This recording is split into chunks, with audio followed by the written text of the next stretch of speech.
Herkese günaydın. Ufuk Avrupa Programı kapsamında EIC Hızlandırıcı Programı için tam başvuru teklifi hazırlanması adlı KOBİ'ler için proje yazma etkinliğine, eğitime etkinliğine hoş geldiniz demek istiyorum.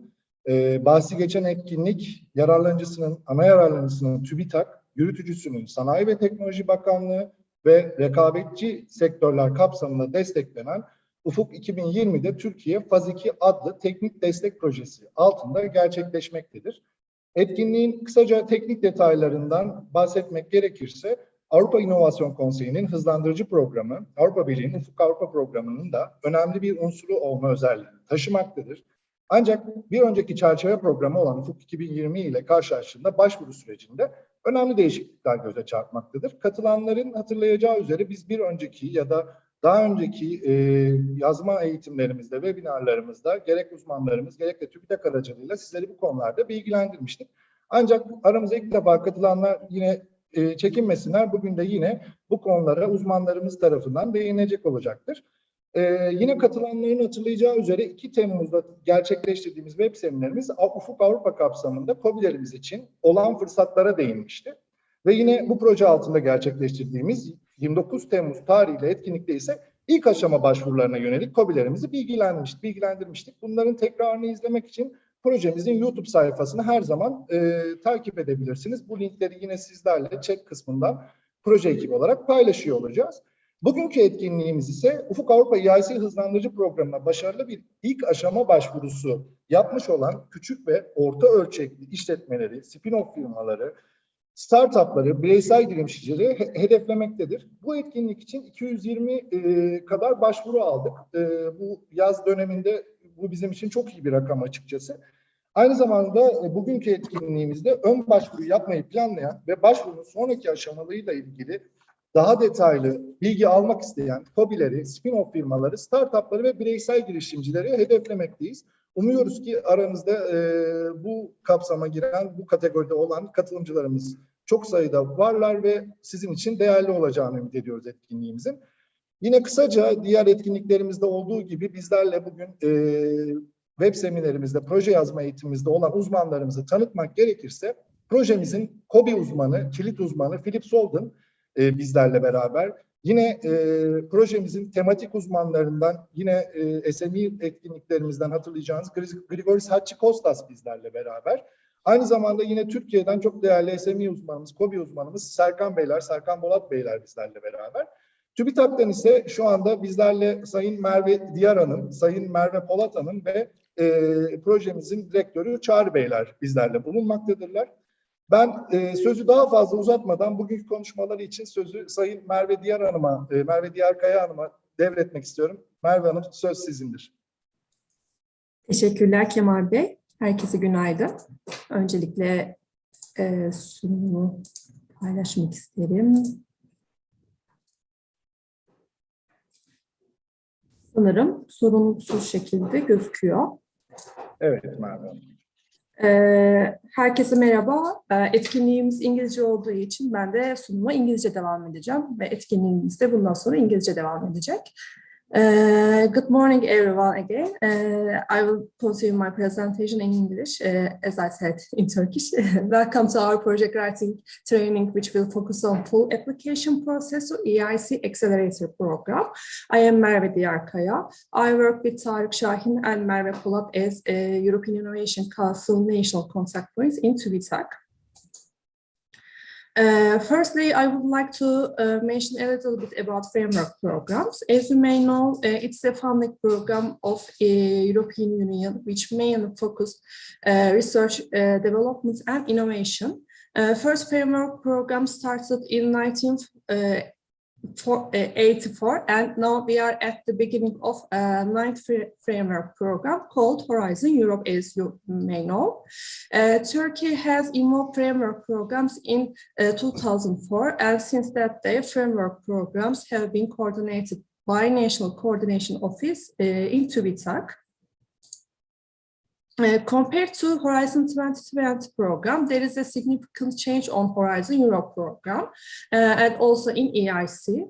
Last 3 years of the Horizon 2020, EIC was in the pilot phase in the innovation in SMEs and access to risk finance areas under the Industrial Leadership pillar. Also, a cluster of Pathfinder, which is called Future and Emerging Technologies, FETS, was under the Excellent Science pillar. Now, with the Horizon Europe, all these programs came together and formed a European Innovation Council under Innovative Europe pillar. You can see in here structure of European Innovation Council. There are 3 major programs: Pathfinder, Transition, and Accelerator. And for all these 3 programs, we have open calls and strategic calls. We have also EIC prizes in any subjects and EIC Community and Business Acceleration Services. Now, I would like to give a little bit information about who we are and what we do in TÜBİTAK. As you see for now, our website for framework programs in ufuk2020.org.tr. In the right side of the page, you can find SME Innovation Grant page. Via this web page, you can find all announcements and news about Horizon Europe. So I strongly recommend you to subscribe our website and newsletter. Moreover, our official website for Horizon Europe will be launched soon. In SME Innovation Grants page, you can find all updates, news, and announcements regarding EIC Accelerator. Also, you can find our contact information. When you register our newsletter, you can mark KOBİ destekleri section. You saw all related information about EIC Accelerator will be sent via your mail. As I said before, we are 3 people in the EIC program. On this page, you can see our mail addresses and phone numbers. You can always email us and phone us for the related information. In order to encourage participation of Turkish stakeholders to European Union framework programs, TÜBİTAK provides some support and awards. This support and awards program designed for SMEs, researchers, and institutions. The main aim of these programs is increasing the number of participation to be made to EU framework programs and, of course, attracting new actors to the game. And the other main aim is increasing the quality of the projects to be submitted with evaluation support and also rewarding and encouraging successful project owners, and finally supporting leader or coordinator researchers, facilitating their participation in effective positions in collaboration. Supports and awards for Horizon Europe calls are updated. You can find all updated information in related pages in our web page. Finally, I would like to give brief information about InnoSub calls. By using this QR code, you can find many calls designed for mainly SMEs, but also for institutions, organizations, or researchers. Here you can find our official Horizon Europe social media accounts. I strongly recommend you to follow these accounts because all updates and announcements about the Horizon Europe will be shared via our social media.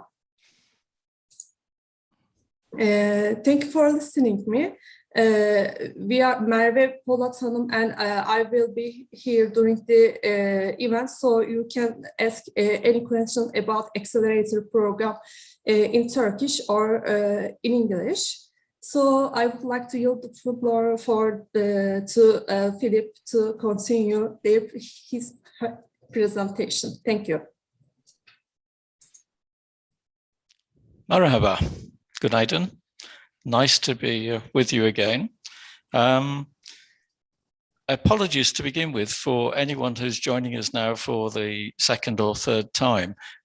We do a very brief summary of our project and of Horizon Europe, because we do have people joining us who've perhaps not joined us before, even though the event is intended for people who have. So you'll excuse us just giving a couple of short summaries, and then we'll get into the main business of the day, looking at the full proposal and what that involves. So the objectives initially is to tell you about our project Horizon Europe, and then move on to the details of the process content and the jury interview stages.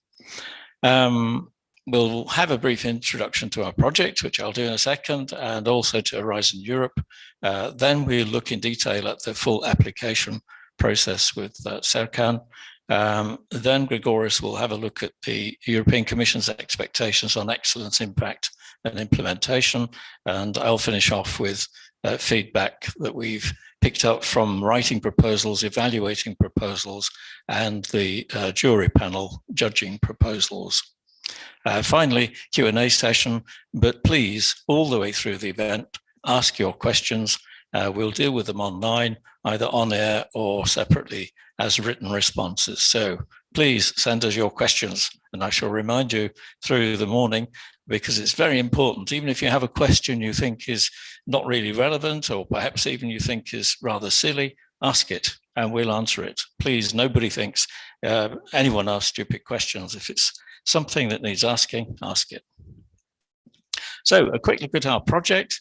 Many of you have seen me here before, both live and in cyberspace, background in manufacturing, but I've worked with the European Commission for 3 decades now, and I've been working in Turkey for the past 10 years. So I know Turkey, the business culture very well. And I must say I'm very impressed indeed with some of the businesses I've seen. There's certainly potential there for global leaders and potential for winning funding from Horizon. My current responsibility is for the SME part of our project, and this training is part of that activity. So as a lead up to the cutoff dates, we've been running a series of 4 events, which you see here. The webinar to give general information, to get people interested, an initial look at the short application process. Of course, the Accelerator has a 2-stage application process, and then looking in more depth at the full application, and finally a project writing camp to look at actual proposals and deal with questions and answers before each cutoff. So we had our webinar on the 2nd of July, followed by project writing at the first stage on the 29th of July. Today's event looks at full application, as we've said, and we actually now have scheduled a project writing camp on the 16th of September, which will be our first physical event for, I think, 18 months or so because of COVID restrictions. It will be held in Ankara. As I said, it will deal with the final questions and answers on draft proposals, and we'll also offer slots for interviews with our experts to look at individual proposals, obviously in confidence. If you're interested in that, let us know. It's specifically for people who are writing 2nd stage proposals. Let us know, and we're very limited on numbers because of COVID, but please contact us. So this all leads up to the next cutoff on the 6th of October. And of course, we'll run the same sequence leading up to cutoffs next year. Our project has been extended to the end of November next year. So there'll be another 4 events before June and another 4 before October. We're called Turkey in Horizon 2020 because that's how we began. But of course, the world has changed since into Horizon Europe. So think of us as being Turkey in Horizon Europe from now on. Because of contractual issues and so on, it's difficult to change the name. But we are Turkey in Horizon Europe, fairly and squarely.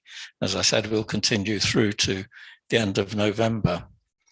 This is the logo for Horizon Europe, and I think it's an excellent summary of what it's all about.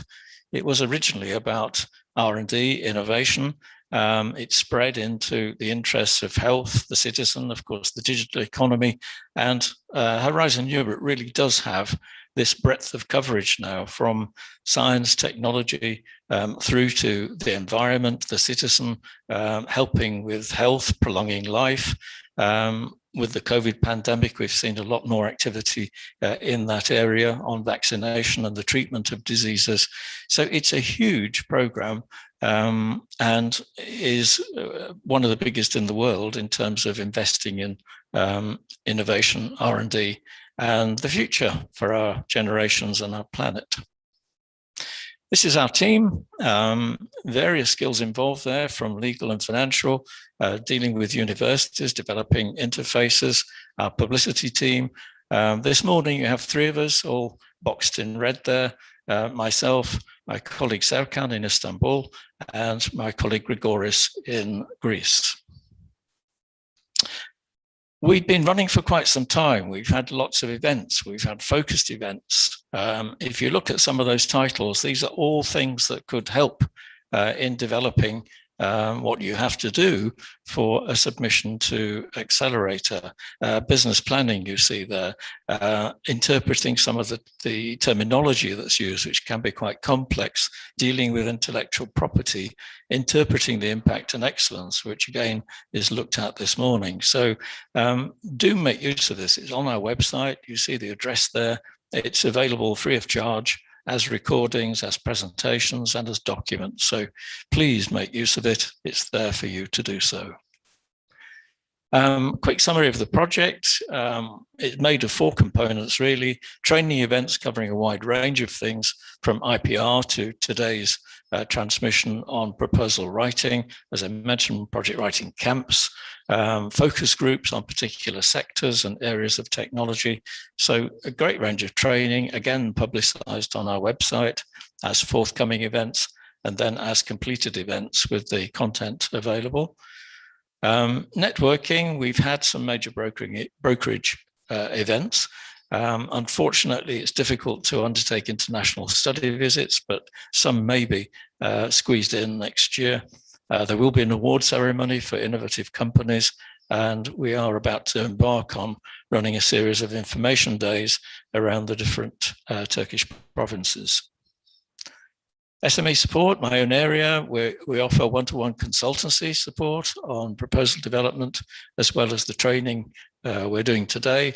There'll be an event on pitching to the judging panel, probably in the middle of next year.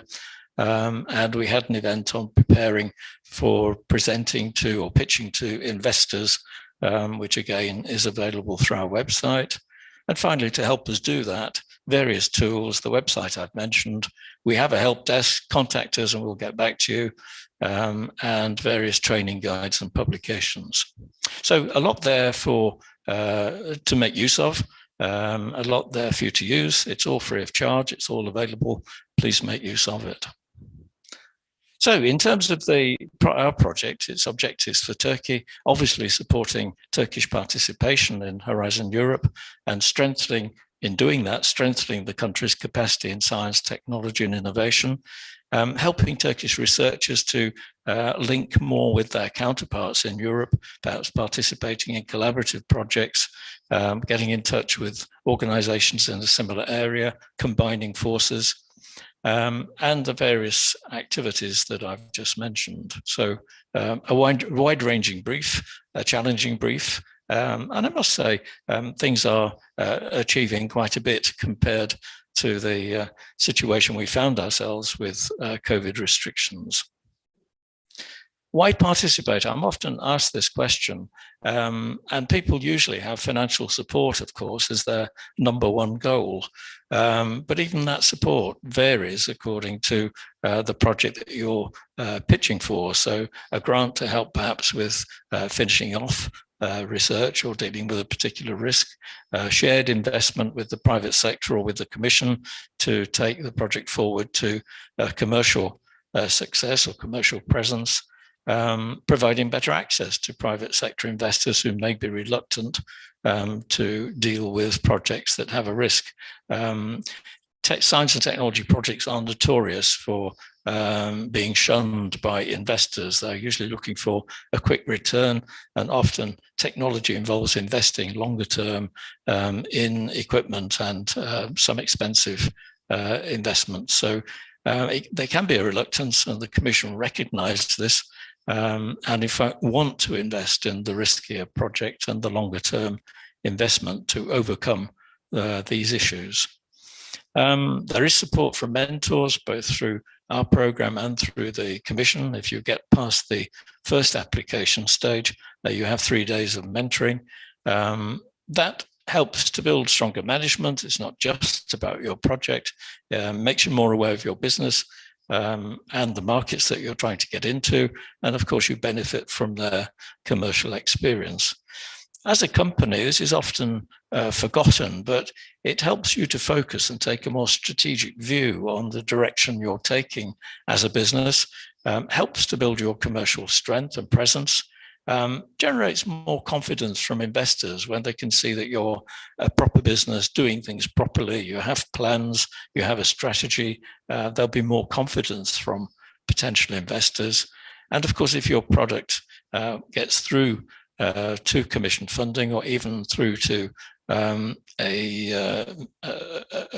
mark of excellence from the Commission, then it's been endorsed, and it should make investment more readily available. And of course, it amplifies the excellent investment that's made through national bodies such as TÜBİTAK. It helps to grow that and extend that funding to become a more mature project. So lots of reasons other than finance to get involved. So I mentioned Horizon Europe, and now over to Grigoris to take a quick look at what's involved in Horizon Europe, Accelerator, and the rest. Over to you, Grigoris.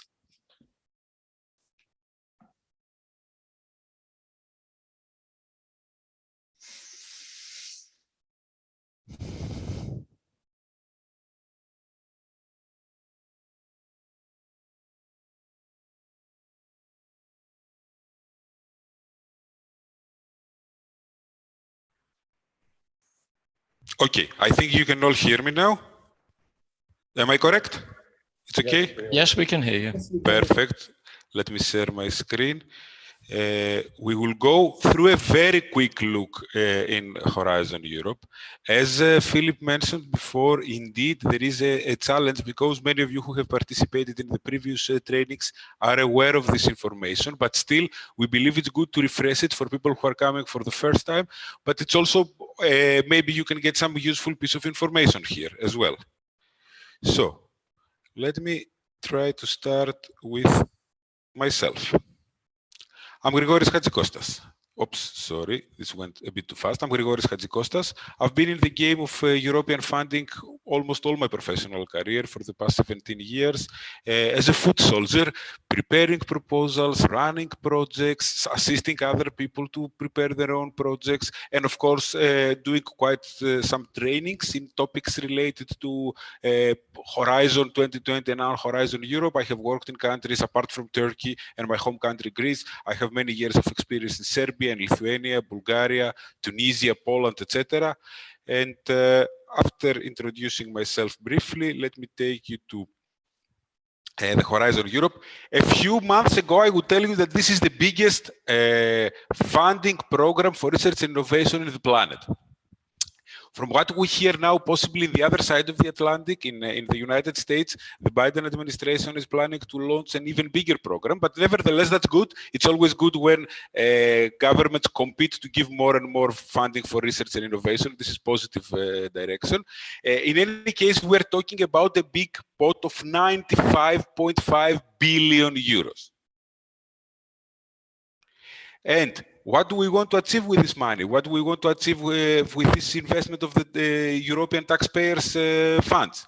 First of all, we want to work on the vision of Europe, which is built around the Sustainable Development Goals, meaning prosperous, more fair for the people, more fair for the planet. We see all of us during the last summer, we have seen how climate change affects our daily lives. Those of us who have seen fires happening nearby in the part of Mediterranean. So the critical core parts of the vision of Europe for Horizon Europe are to tackle the climate change. There is also a commitment for 35% of the budget to be targeted to projects that tackle climate change, to help to achieve sustainable development goals, and of course to boost the Europe's competitiveness and growth, to create more jobs, to create more profit, to create more businesses. And we want to do that because although Europe is very strong in scientific publications, Europe is very strong in scientific production in general, it lags behind when it comes to R&D investment of the private sector. It lags behind when it comes to turning ideas into marketable products. And this is what you see here, the reason that possibly some countries from Asia or in the United States are much better in that domain. So, with respect to impact, Horizon Europe wants to achieve impact, and please pay attention to that because this is the basis for the narrative of your own impact in your own project that we will see later on. So what we want, a very simple economic target. For every euro of taxpayers invested in research and development through Horizon Europe, we would like to see 11 euros of growth domestic product gains over the next 25 years. Meaning we are investing now 1 and we are expecting as a society, as a Europe, to get back 11 at the end of this period. Of course, you understand this is a statistical way of explaining that we would like to use this funding and we would like to use knowledge, science, technology, innovation in order to make our society more prosperous, in order to bring better job opportunities for people. Talking about jobs, we are looking to create 300,000 jobs by 2040, and the expectation is that thanks to Horizon Europe, 40% of these will be highly skilled jobs. And as we said before, 35% of the money needs to be allocated in projects contributing to climate objectives, either to climate adaptation or to climate change mitigation. This is the full structure of Horizon Europe. And as you can expect, the Horizon Europe has a very broad portfolio of stakeholders it's addressed to. It's also for scientific organizations, it's also for government, it tackles various domains, etc. And it's generally organized in pillars. So you have one pillar which is called excellent science and what we would call science for the sake of science. We have a pillar 2, which is global challenges and European industrial competitiveness, which is science for society and industry. And the last one, which is Innovative Europe, it's very interesting because this is about startups, SMEs, this is about starting and supporting the startup ecosystem. I will not go through the entire structure, we have done it in the past. Here I would like to draw your attention to some opportunities. These are the pillar 2 clusters. You see the 6 clusters here. They capture pretty much all the parts of economy and societal challenges. This is very interesting for you because many of these calls particularly encourage the participation of SMEs. Although these are multi-partner projects with many partners, they encourage specifically the participation of SMEs. So this might be a very good opportunity for Turkish startups and SMEs to benefit by participating in those projects and gain some experience. Then we're talking about the pillar 3, which is about Innovative Europe. This is exactly the pillar we're talking to. This is the European Innovation Council, when the EIC Accelerator is funded from. But we also have other opportunities. Merve showed before the so-called cascade funding projects, the ones that are coming from the European Innovation Ecosystem. And then we have also the European Institute of Innovation and Technology, EIT, that has also calls and activities.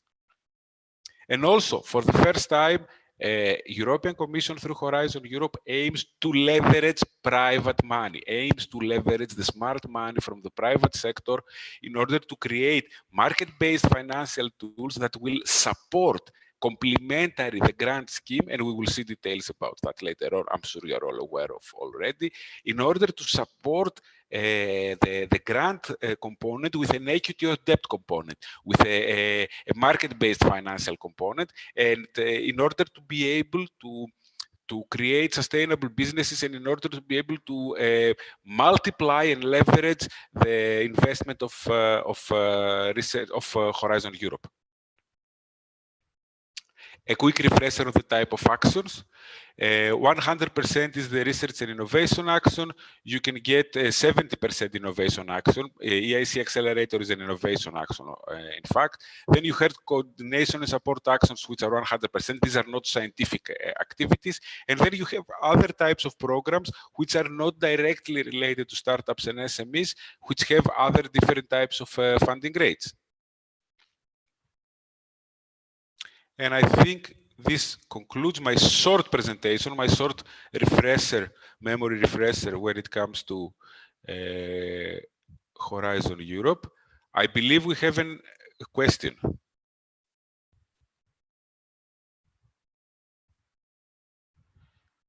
Let me try to see the question. Oh, I'm sorry to say that. I really apologize for that. I promise for the next parts of my presentation, I will try to go slowly. Are there any points that Grigoris could re-explain if you missed anything? Just send it in as a question and we'll deal with it. It is a broad summary of Horizon Europe and it's well publicized. So I don't think there was anything that was particularly magical. It was just a summary. And our assumption is that most of our participants have actually heard it before from us, perhaps now 3 times. So, but if you've got a specific question, please ask it. Serkan, I think poor Serkan has power supply problems, so hopefully you can stay with us, Serkan. Unfortunately, we lost electricity in our town right now for the last 2 hours. It's just taken years off me because somebody said, "Can you take over if Serkan drops out?" And I thought, yes. I'm fine with my battery. Over to you. For my mobiles. Okay.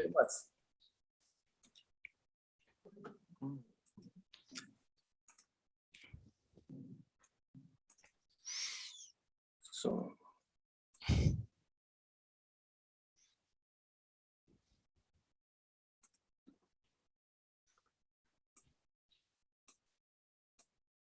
Can you see my screen? Yeah, it's not on full screen though. The little screen icon at the bottom there. So, yeah. It's unresponsive. It doesn't respond now.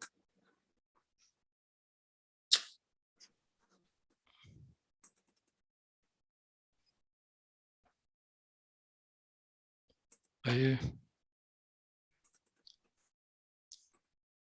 If ever we have a presentation about science or technology, the technology always confounds us. I think it's just to teach us the lesson that.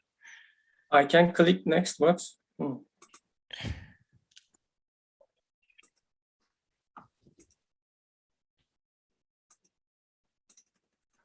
There you are. It just needs that little screen icon at the bottom to make it full screen. So I can't. Right, I tried to click it, but it doesn't happen.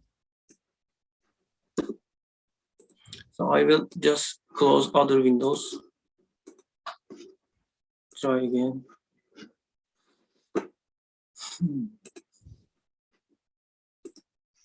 Well, if you have problems, we can go through the slides here and you can talk to them if you keep telling us to change, if that would help. Maybe I can try. Serkan Bey, Kemal from project team. We can also open your presentation on behalf of you. Selin can share the screen and you can say just next and we can maintain your presentation if it's acceptable from your side. Sure. Okay. And we can go and try. Okay, let's do that. Sorry to our audience for the technical glitches, but we'll get there.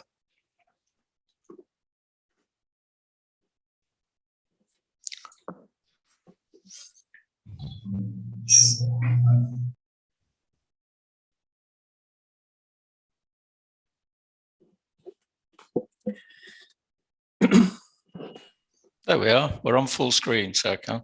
Oh, we jump back again. We're on full screen, so as long as you remember to say next, off you go.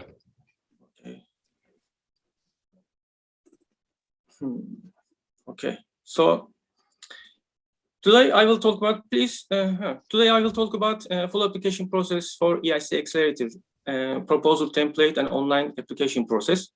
My name is Serkan Bolat. I work as an EIC expert evaluator for the last 8-9 years. So my background is industrial engineering, business and marketing. Today I will try to benefit both short and full proposal applicants. I see more than 80 participants in today's event. I believe most of them are at the stage of short application submission. We also have full proposal applicants whose short proposals have already been approved. But I'm very glad to see those short applicants here with us today, because the more you know about full application, the better you can prepare your short application, because short application has only 12 or 13 questions, but in your full proposal, you will need to answer about 150 questions. So short application only focuses on the novelty of your ideas and your team, but full application is the actual reflection of your full innovation project. Short application aims to filter ideas. They don't compete for the money, grant or support. We just want to save your time and energy before full application submission. So full application is your entire, the actual innovation project that you will talk about in detail, comprehensively, multidimensionally, and you will provide us evidence, data, explanations, and particularly justifications so that evaluators can assess your full potential and promise as a breakthrough and disruptive innovation. And this year we have online forms. This is the first of its kind, with visualizations, information retrieval from earlier sections, such as when you try to draft your full proposal.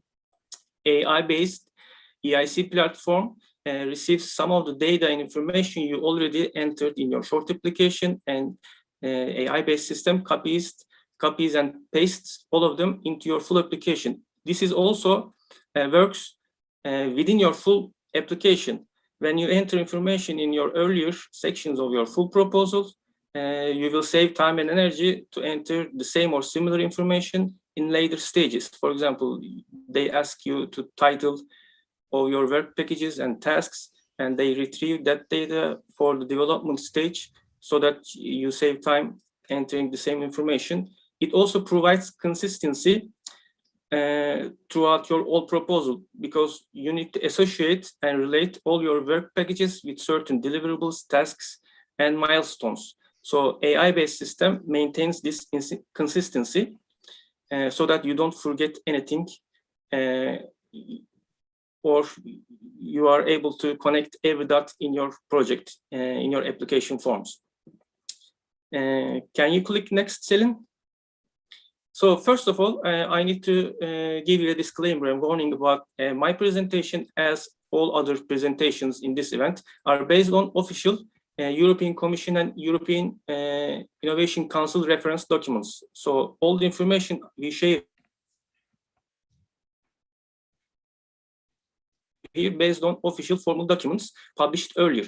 But on the other side, the EIC AI platform is still in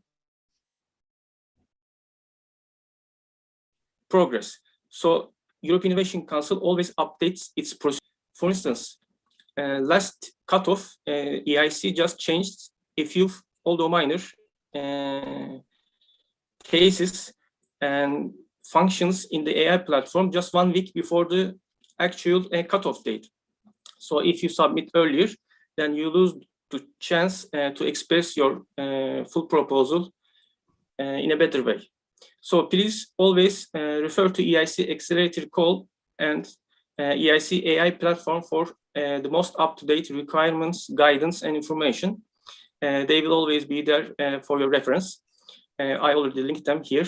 Also, don't forget to benefit from our previous event recordings and presentations. Particularly, Philip talked about business development, business management, and innovation management.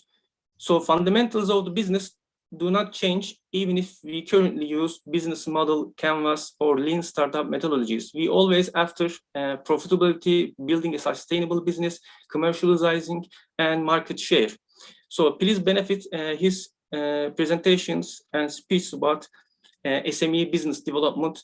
He also gives a lot of information and tips about how to better prepare your video pitch.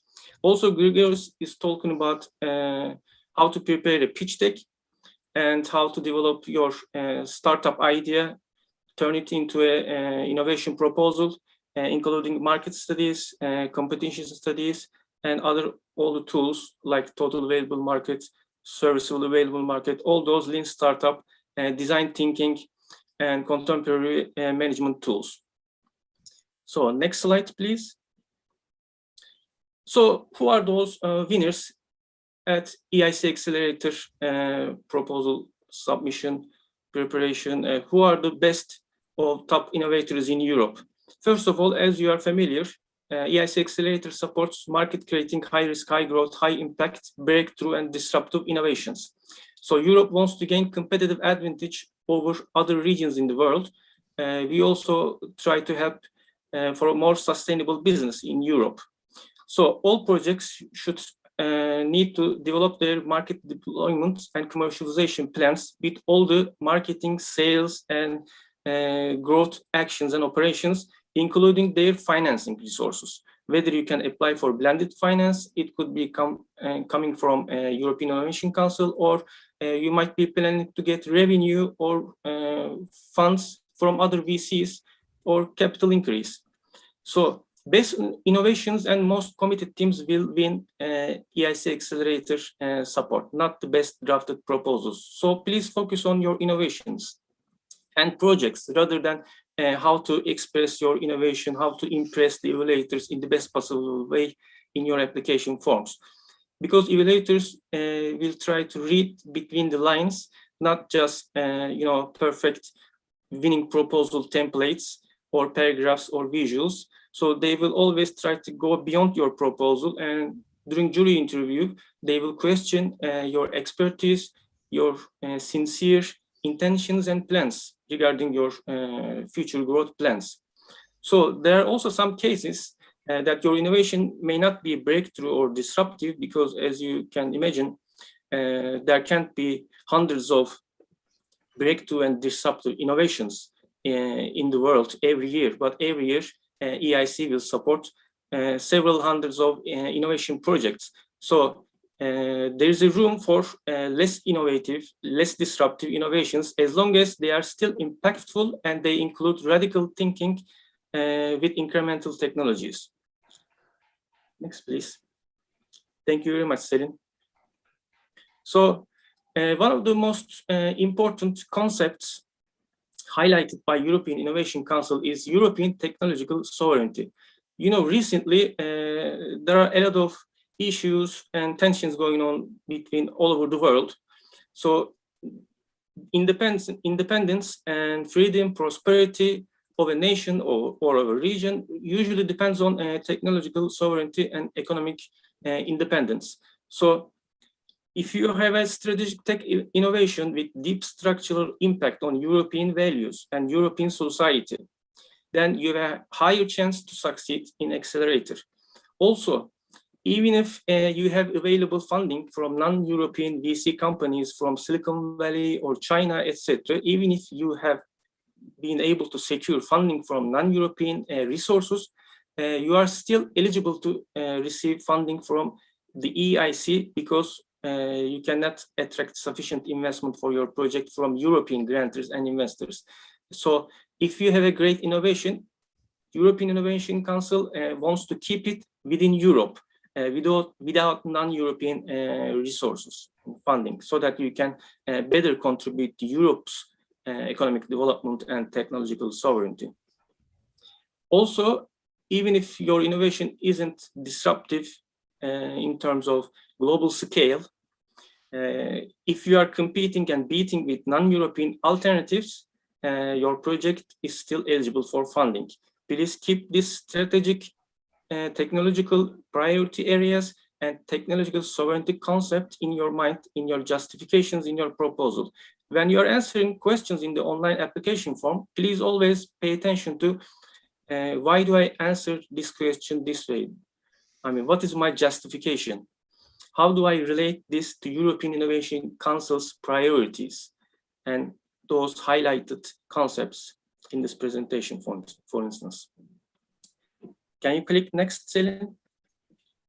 So let's look at the preliminary data and some of the estimations we make regarding the last cutoff at June. So people create diagnostics more than 70,000 times. I already have 2 diagnostics. Even if I don't have any intention to submit a short application, I mean, I just wanted to try the EIC AI platform. So I created 2 diagnostics and edited some proposals. Just to clarify this, Serkan, that was 7,000, wasn't it? Not 70,000. Oh, 7,000, right. 7, right. sorry, okay. More than 7,000 diagnostics were created in the EIC AI platform, and 2,000 of them were actually submitted as a short application. And 55% of them received go, so they were successful and allowed to submit a full application. But due to time limit, probably, only 800 of them turned into a full application, and 16% of them invited for jury interview. Although we don't know how many of them will be funded eventually, estimations show us less than 100 of them will be funded eventually. This makes it almost 5% of the entire short applications will be funded, but 45% will save time and energy because they will not be funded. So they are saving time and effort and at least 6 months receiving no-go. They also talk about, although this is a speculation for the moment, but EIC also considering and putting another deadline, for instance, at December, because of this amount of money, and if they support less than 100 applications at the end of jury interviews, we might have seen another cutoff in December, or we might see another series of jury interviews with other applicants to, spend all the money, allocate all the money before 2021 ends. So, but these are not official yet, just inside information. And 83% of those full applications requested blended finance. Please pay attention to this one. As I said before, you always need to consider full market commercialization and growth in Europe, and if possible, in all over the world. So most of the applicants cannot show evidence or demonstrate their funding capabilities for TRL9 activities, so they request blended finance. Grant only or grant first applicants are considered non-blended, but they need to show that they will find the necessary fund before they reach TRL9. So they don't request blended finance, but it's also a risky choice. Please, next slide, Selin, thank you very much. And this is the distribution of applications by calls. As you remember, we have 2 different calls, open and challenge. And challenge call is also divided into 2 calls, Green Deal innovations for the economic recovery and strategic digital and health technologies. So most of the applicants prefer open innovation because you can apply with any kind of information, technology or application. But Green Deal innovations and strategic digital and health technology innovations should emphasize their particular impacts regarding priority areas set under these challenge calls. Please keep this in mind while making your choices. Next, please. So how do you make those choices? EIC Accelerator open call is open in any field of technology, product, process, business model, innovation. If you have a green call priority areas in your mind, you can still apply for open call. It doesn't matter, you are fine. You will still be within the scope of open call. The difference between these challenge-driven calls and open call is that if you apply for a challenge call, you will be subject to an additional criteria that will focus on the impact of your project regarding that specific challenge. So you need to quantitatively explain your impact, your results on how to better, improve European competitiveness in those strategic selected technological areas. But in open call, you have more freedom to define the importance, justify the impact of your project and your choices. You just need to highlight strategic importance of your project as set in the work program, European competitiveness, new market creation, and particularly knowledge-based industries. Next, please, Selin. Thank you very much. Strategic digital and health technologies is the first one of the challenge calls. You can pick this call if you are specifically targeting digital tech and health tech priority areas, as you see in my slide. So proposals must describe this impact in relation to these strategic areas. So you need to be very specific, evidence-based, and quantitatively demonstrate and prove the relation of your project and your activities, your plans, potential impact with these technological areas. You need to help contribute Europe's leadership in these technological areas, and you need to benefit technological sovereignty over other regions of the world. So next, please. And the last call is Green Deal innovations. As you are well aware of, Europe 2 years ago started to implement its Green Deal. There are 8 goals identified, as you see on this slide. And there are also United Nations Sustainable Development Goals. We have 18 goals over there. So if you specifically target those goals, particularly these 4 priority areas, including renewable energy, renovation of buildings, low carbon industries, and energy storage systems, please target this Green Deal innovation so that you have a higher chance to be funded. Because as you know, more than half of the applicants submit their proposals for open innovation call. Your proposal, if it is more related to Green Deal innovations, don't let it be, lost in the open innovation call among all those innovations from any field of technologies. Please, next. Thank you very much. And another choice you need to make is the funding type. So at this call, European Innovation Council just published a specific expert evaluation briefing note regarding funding types and proposal contents. As you know, all proposals have the same proposal templates. Most of them have the same questions. It depends on your answers whether you will give more detail or not. But as a general rule, all proposals are subject to the same proposal template and same evaluation criteria. However, depending on your choice regarding funding type, you are allowed to give less information about certain parts of your proposal project. For example, if you pick grant first, what does it mean, grant first? You will ask money for your grant, and during your project time, you will define a key milestone, at least 18 months of your 24-month project. And if you pass that milestone, if you achieve that milestone, you will be directed to EIC fund directly without any jury interview or without submitting another application.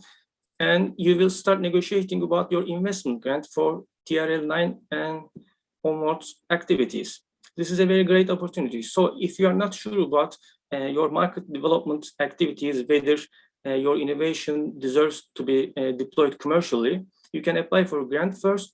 In that case, you will not be expected detailed information in go-to-market section. And you will not need to draft a full freedom to operate analysis. But in that case, you need to include more detailed feasibility studies during your grant-supported TRL 5 and 8 activities. So within those activities, you need to define a certain work package to detail your market study, competition study, and feasibility, so that you can assess whether you need to go commercialize your innovation or not. So another one is funding type grant-only support. In grant-only support, you only apply for grant. In this case, you still need to give detailed information about market deployment and commercialization, but also your funding resources. So you will still need to demonstrate your capacity to co-finance your grant-supported activities, which is 30% of the entire budget, and the activities you will develop after TRL 9. If you demonstrate this potential as letters of support or any kind of other, whatever you choose to show to EIC, you can get grant-only funding. But if during your project, you cannot actually get that funding from VC companies, or if you cannot make the revenue you expect and in your project, then your project may be terminated. So please pay attention to these milestones in grant first and grant only projects. If you cannot achieve those milestones on time, if you cannot prove, if you cannot keep the promise you make during your application about financing of your TRL 9 and plus activities, your project may be terminated at that time. And the final choice is blended finance. You have more freedom. Although it is divided into two parts, EIC prefers to list only 3 funding types in this full application stage. If you ask for blended finance, you can apply for investment only component or both investment and grant. In either case, you can spend the money on whatever activity you want. You need to give detailed information again in your go-to-market section. That's the longest section of the proposal, by the way. You need to answer about 50 questions in each part of ideation and development sections, but 2-3 times longer, the go-to-market section. It also depends on the answers you give. If you want, you can, for instance, detail 5 work packages or 10 work packages. You can identify 4 risks or 10 risks. So it depends on your answers as well. So please, next, Selin. So I need to remind a few things before we go forward with the actual online application template. In your full application, you first received a go for your short application, but it doesn't mean anything other than you deserve attention for giving more information to the evaluators. Actually, if you receive just 2 go from 4 evaluators, you are good to go for a full application submission. But maybe the other evaluators giving no-go are right. So maybe you don't have enough novelty or breakthrough innovation, or you don't have the necessary team and capacities, resources, or you are far from building a value creation network. So please don't take anything for granted. Focus on your innovation, market demand, and feasibility in your full application. Consider as if you didn't submit any short application, nobody gave you any positive feedback. So start drafting your proposal very carefully and cautiously. Try to convince all evaluators from the beginning. So if your short application were approved last week, for instance, you have 1 month to submit your full proposals, then your short proposal feedback is expired. So next cutoff is October 6th. So if you submit your short application for the first time next week or so, you will have enough time. But if you wait until September, you won't be able to catch October deadline. There is no proposal template in the EIC AI platform for the moment. Reference documents still says coming soon for the proposal template. So it's a huge issue actually, because you can access full application proposal template or the questions, provided that your short application is approved. So if you still didn't apply for short application, you have no idea about how to draft a proposal template for full application. So today is a good opportunity to access this information earlier, so that you can start drafting your proposal today. And when you receive your goals from short application evaluators, you can just copy and paste most of your answers to form, online form, so that you can act faster. If your short application is approved, EIC provides 3-day optional business coaching to help you prepare your business plan, which is online application form. But it's optional, but it's highly beneficial, useful, and it will be given only one time only. So if your full application is rejected, you will not be able to receive this business coaching for the second time. And you entered a lot of information in your short application. AI-based platform will take almost all of them from short application and will place in the relevant sections in your full proposal. But you are allowed to change anything you want from that copy-paste paragraphs and data. You can even change, as you know, funding type requested and your team members, etc., except core innovation, of course. And you will not be able to download your submitted application form at the end of full application submission. So maybe you can get some screenshots or you can just prepare your application form first on a Word document so that keep a record of your application. And unlike other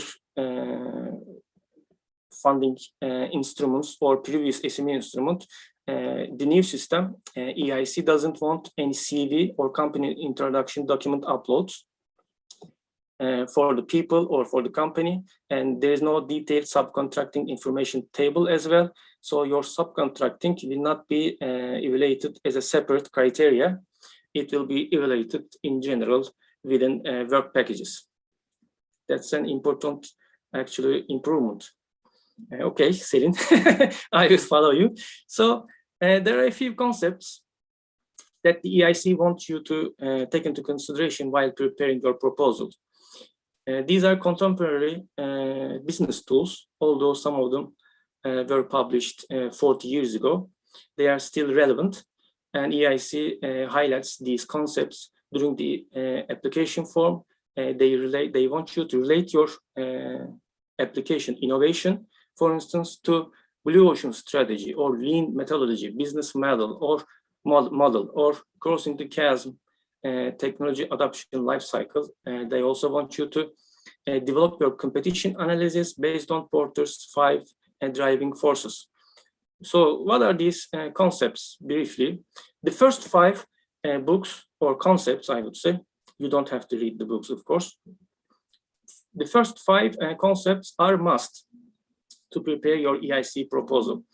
The last 4 concepts are optional but highly beneficial. I would suggest taking those concepts into consideration, definitely. Let me briefly summarize Blue Ocean strategy. So this book divides all the markets and competition into 2 segments, Blue Ocean and Red Ocean. And it suggests to follow Blue Ocean strategy. Red Ocean, red means, red is associated with the color of the blood. So in existing markets, competitors and companies try to kill each other for their products to survive. So you need to compete with your competitors on a feature function basis. And in order to win, you need to replace your product with other competitors' products. That's why you cut throats and blood comes in. So that's why it's red. Blue Ocean is uncontested markets. So you need to create new markets. You need to make competition irrelevant. Regardless of your competition, alternative solutions, or existing markets, you develop such a solution that you reshape the industry and you make the competition and other products irrelevant. You go totally different direction if you follow Blue Ocean strategy. And all breakthrough innovations and disruptive innovations mostly are associated with Blue Ocean, like consider Airbnb, Uber, or many popular recent tech startups. The other concept is Startup Owner's Manual, as Grigoris and Philip already summarized it in our previous events. You need to pay attention to market size, lean startup methodologies, like build, measure, and learn cycle, minimum viable products, total available, serviceable available, and obtainable available market estimations in order to better and faster develop your innovation into the market. And business model generation is already a very popular tool. We are already familiar with that. But I also want to remind you that business model idea didn't start with this book, for instance. It was already there in the last 60 years. We already have business models, but this tool just regenerates all the information we have. And crossing the chasm, we will talk about that competitive strategy. We will talk about that during application process, because application process specifically ask information pointing out these concepts. So can you click next, Selim? Business model canvas, as you are familiar, it starts with your value proposition. So why do you focus on this value, for which target segment, and how are you going to communicate with your customers? At what price are you going to produce this? Are you going to be profitable? Who are your key partners or unfair advantages? This is a summary of your innovation project, actually. You are not just competing on your product or features, but your business model actually is the reflection of your innovation project. So your value proposition and business model are the summary of your innovation project. Most evaluators first look at your business model canvas to understand your innovation and assess its potential impact. So you can also include this in your pitch deck and even in your video presentation if you'd like. Please click next, Selin. Thank you very much. So let's start with your full application. What did you do so far? You created your account in the funding and tender portal, and you created a participant organization account, and you had your participant identification code number. Then you went to EIC platform. First, you created a diagnostic, and then you had the indicators for your market and innovation potential. And then you turned it into a short application, submitted it, and received its positive feedback. Now you are at the design step for your business proposal. Please click next, Selin. So in your full application, all evaluators have access to your short application. It is already there, submitted. And plus your previous pitch deck and video, including 4 evaluator reports. So as evaluators, we will look at all those information already at our hand, and we will compare it and assess them with your full application. So we have the evaluator comments and whether how many of them gave you go or no go. This video, we will look at it as is. You will not be allowed to upload any video, but you can change your pitch deck, and it will be used for jury interview if you are invited, as you know. So we call business plan to the online form.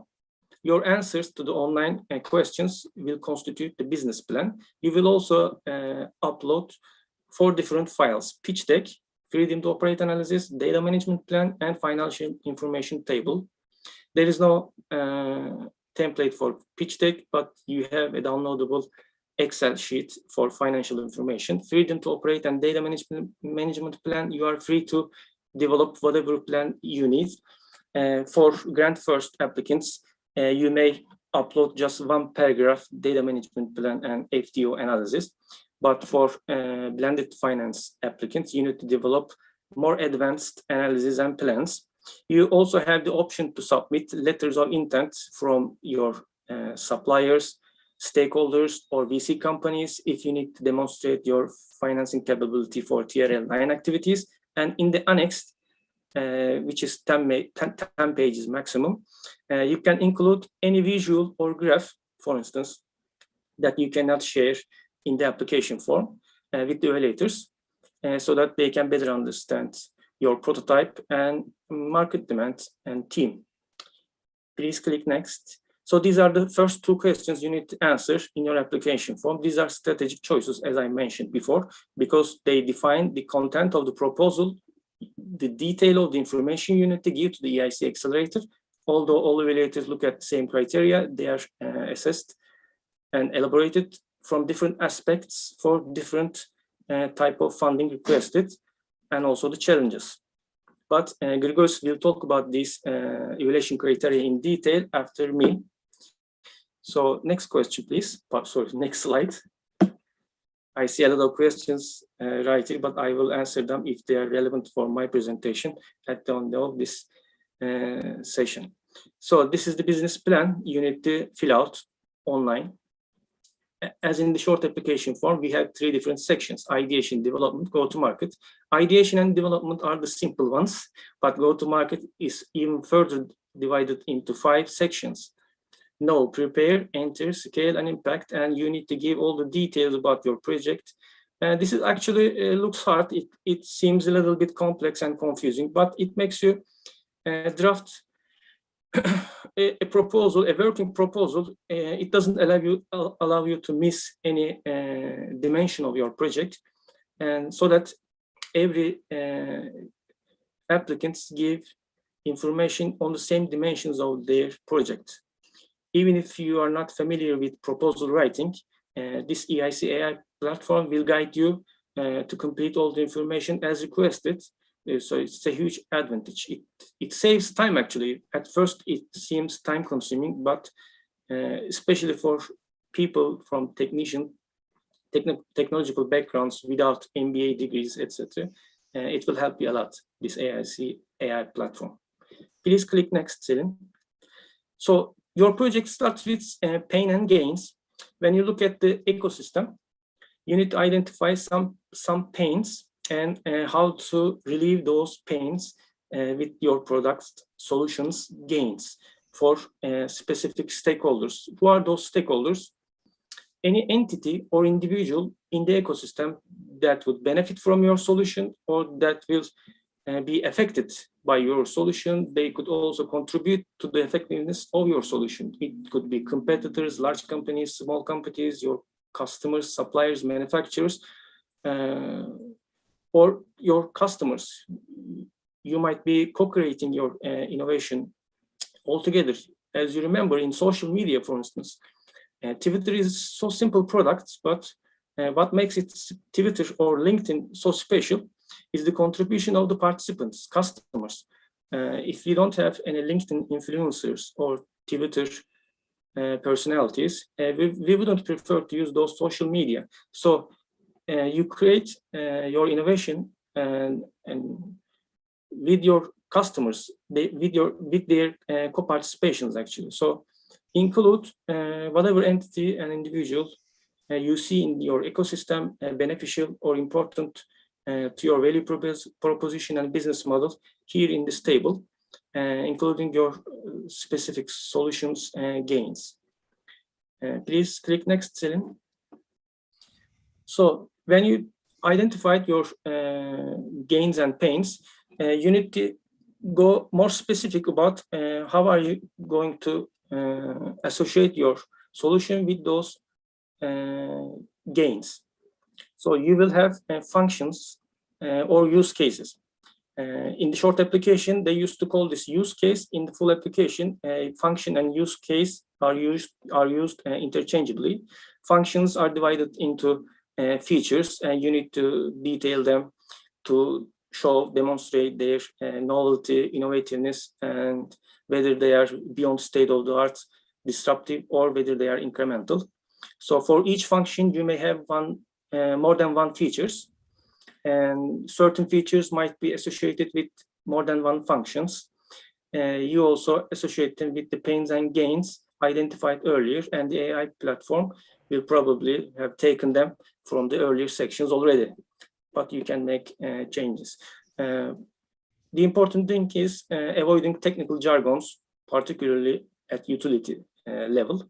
But when you go deeper, when you try to prove their innovativeness, you can specify some technological terms and concepts here. Please click next. And when you define your utilities, you need to summarize them, all those utilities and features, probably in a few sentences, which is called a value proposition.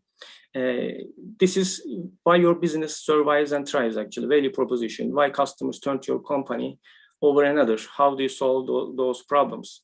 So don't just try to summarize a collection of features, or don't limit it to just one sentence like a marketing or ad slogan, but try to identify and highlight target markets and primary and unique benefit of your solution and the price, including target markets. Can you click next, Celine? Then your value proposition will be compared to those of existing competitors and the state of art. For each pain and gain, you need to compare your solution with other existing solutions. How strong your solution is, how unique it is, how competitive you are, what are the bottlenecks you need to deal with, you need to cope with those challenges and issues, what are the pros and cons of yours and existing solutions. You need to explain in this table and the next tables. Can you click next, Celine? So there must be some risks involved in your project, as all innovation proposals. So the higher risks, the more risks your project is involved, then you may have a higher chance of success, actually, because EIC supports high risk, high revenue projects who need patient capital. So don't be afraid of listing your risks. What matters is your mitigation methods. So include maybe 3, maybe 10 risks, whatever you see fit. Describe them, their likeliness to happen, what's going to happen if they occur within your business or marketing operations or your goals, and what are you going to do to deal with them, how to cope with all these challenges and issues. There must be some financial risks, market demand risks, technological risks. That's why this is an innovation project, not just implementation project. Every innovation project, particularly if it is at TRL 6, 7, you need to continue with your validations, demonstrations, prototype development. So all those activities involve some kind of risks. If you are at TRL 6, of course, you may have a lot less challenges and issues in your project. Can you click next? So in the next section under development, you need to define your technology readiness level and business readiness level. So what your team achieved so far in terms of technology, business, market, and what are your goals in terms of tech and business development progress for the 2-year EIC Accelerator project and beyond.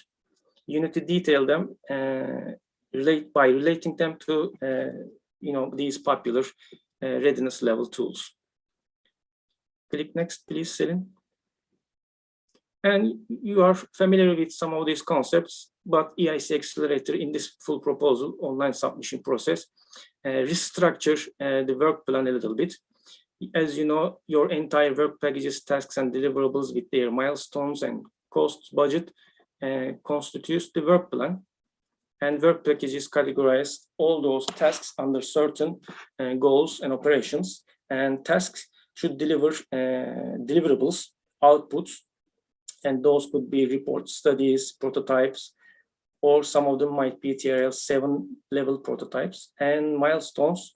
At least you need to define 3 milestones, TRL 7, 8, and 9, but you can also add additional milestones of your choice if you like. You need to pick one key milestone if you are applying for grant first. And for grant only, you can also define another key milestone to prove your financing for TRL 9 activities. Let's go and look at detail to work program. Here's an example of work package. So you need to identify at least 3 work packages for innovation activities and at least 2 work packages for TRL 9 and beyond activities. One of them will be focusing on planning and activities, management of the project, and the other ones will focus on the actual operations. Below TRL 9, you have both technology and market activities. About TRL 9, you only have market activities. You don't have any R&D left. So each feature should be assigned to a work package, and the AI system will ensure that consistency. As you see here, you need to list those work packages, start and times, costs under different tasks, and you need to relate them to target TRLs, technology components if you have deliverable. So you need to have at least one deliverable for the moment. It could be final or mediate. And you need to identify those costs, and those costs will be transferred into the budget later on. Please click next. And your team is the most important part of your project, but interestingly, they ask for very little information regarding your team.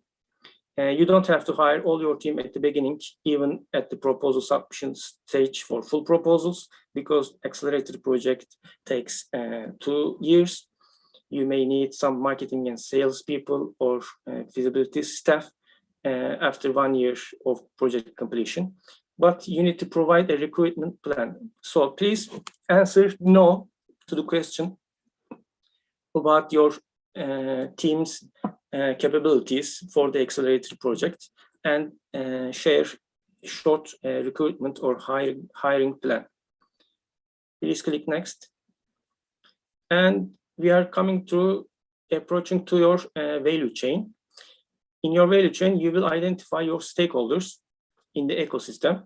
Actually, your product will not compete with other competitors' solutions. Your value chain performance will compete with other value chains of your competitors, because you are unable to produce any value for your customers without your value chain, stakeholders, competitors, and customers. As I said, for social media products, you compete and deliver your product as a value chain, your supply chain, including not only your manufacturers or business partners, but also every part in the ecosystem.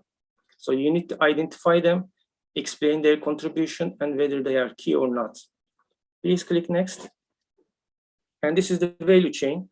It's a visual representation of all the actors, entities, individual or organizations in the ecosystem, in the industry, that will be affected or affect your solution and your business performance. You need to identify those entities and their contribution or how they are affected. Your value chain, value creation network, your ability to deliver value is totally based on your value chain. Otherwise, your business proposal is only an idea on paper. Your execution matters, and the performance of that execution totally depends on your value creation and how you bring all those resources together, including your key partners, teams, suppliers, etc. Next, please. So you will go through this stage again, but you are very familiar with this. Total available market, served available market, and target market. So you can explain and justify your market estimations in terms of euro or unit sales or number of customers acquired, and as long as you justify your strategies and choices. Next, please. And this is the business model. Actually, this is a screenshot from the online application form. Customer segments and key partners as your stakeholders are already asked, and you gave a lot of detailed information about them. So this business model only focuses on the rest of the components, starting from value proposition, how you develop your relationship with your customers, how you deliver your product under channels, what are your revenue streams. Don't include your revenue forecasts in this revenue section, for instance. You will include revenue items, revenue model, revenue streams, and the same goes for costs. And your key activities should be the most important parts that will enable your value chain work, and the key resources. They could be patent, key staff members, or key partners, or your unfair advantages like accessibility to certain markets. Please click next. And then after developing your business model, you will describe your competition intensity. You might remember this 5 driving forces from Michael Porter's competition book that I showed you before. So there is a competition intensity, a pressure that every competitor in your industry gives to each other. You don't have to isolate your industry and product to a certain market or certain traditional industry, because all competition is now experienced cross borders, cross industries. So what are those market entry barriers, for instance? You could have put those market entry barriers on your own, or you might be subject to them.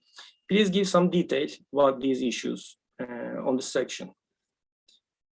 Please don't write, there is no competition, I am the first in the world in this market, this is the first solution targeting this market. There is always a competition coming from direct competitors, maybe indirect competitors, or you are competing for the same budget of the same customers.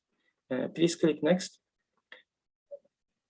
Here you need to detail your direct and indirect customers. Sometimes, let's say you are developing a smartphone, then you are competing with other smartphone producers, but you are also competing with laptop producers, because some of those laptops and smartphones use the same utilities, same functions, and have similar features.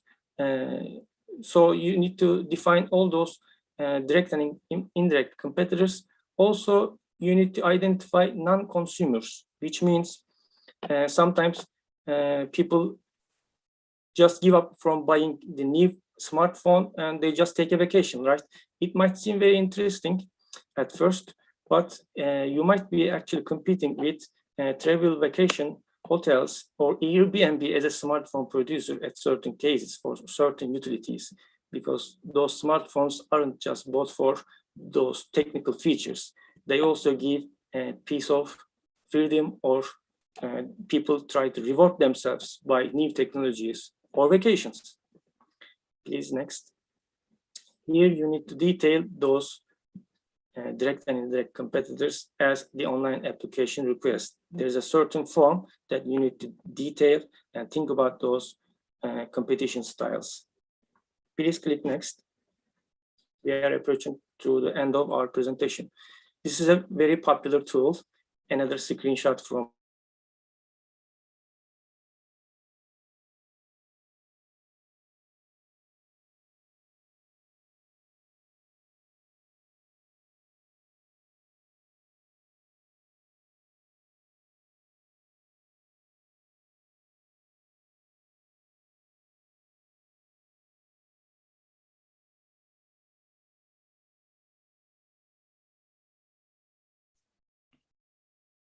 I think we seem to have lost Serkan there, so we'll carry on till he comes back. So SWOT analysis, quite well known to everyone. Strengths, weaknesses, opportunities, threats, quite well established. Strengths and weaknesses are seen as internal, and opportunities and threats external. Lots has been written on that.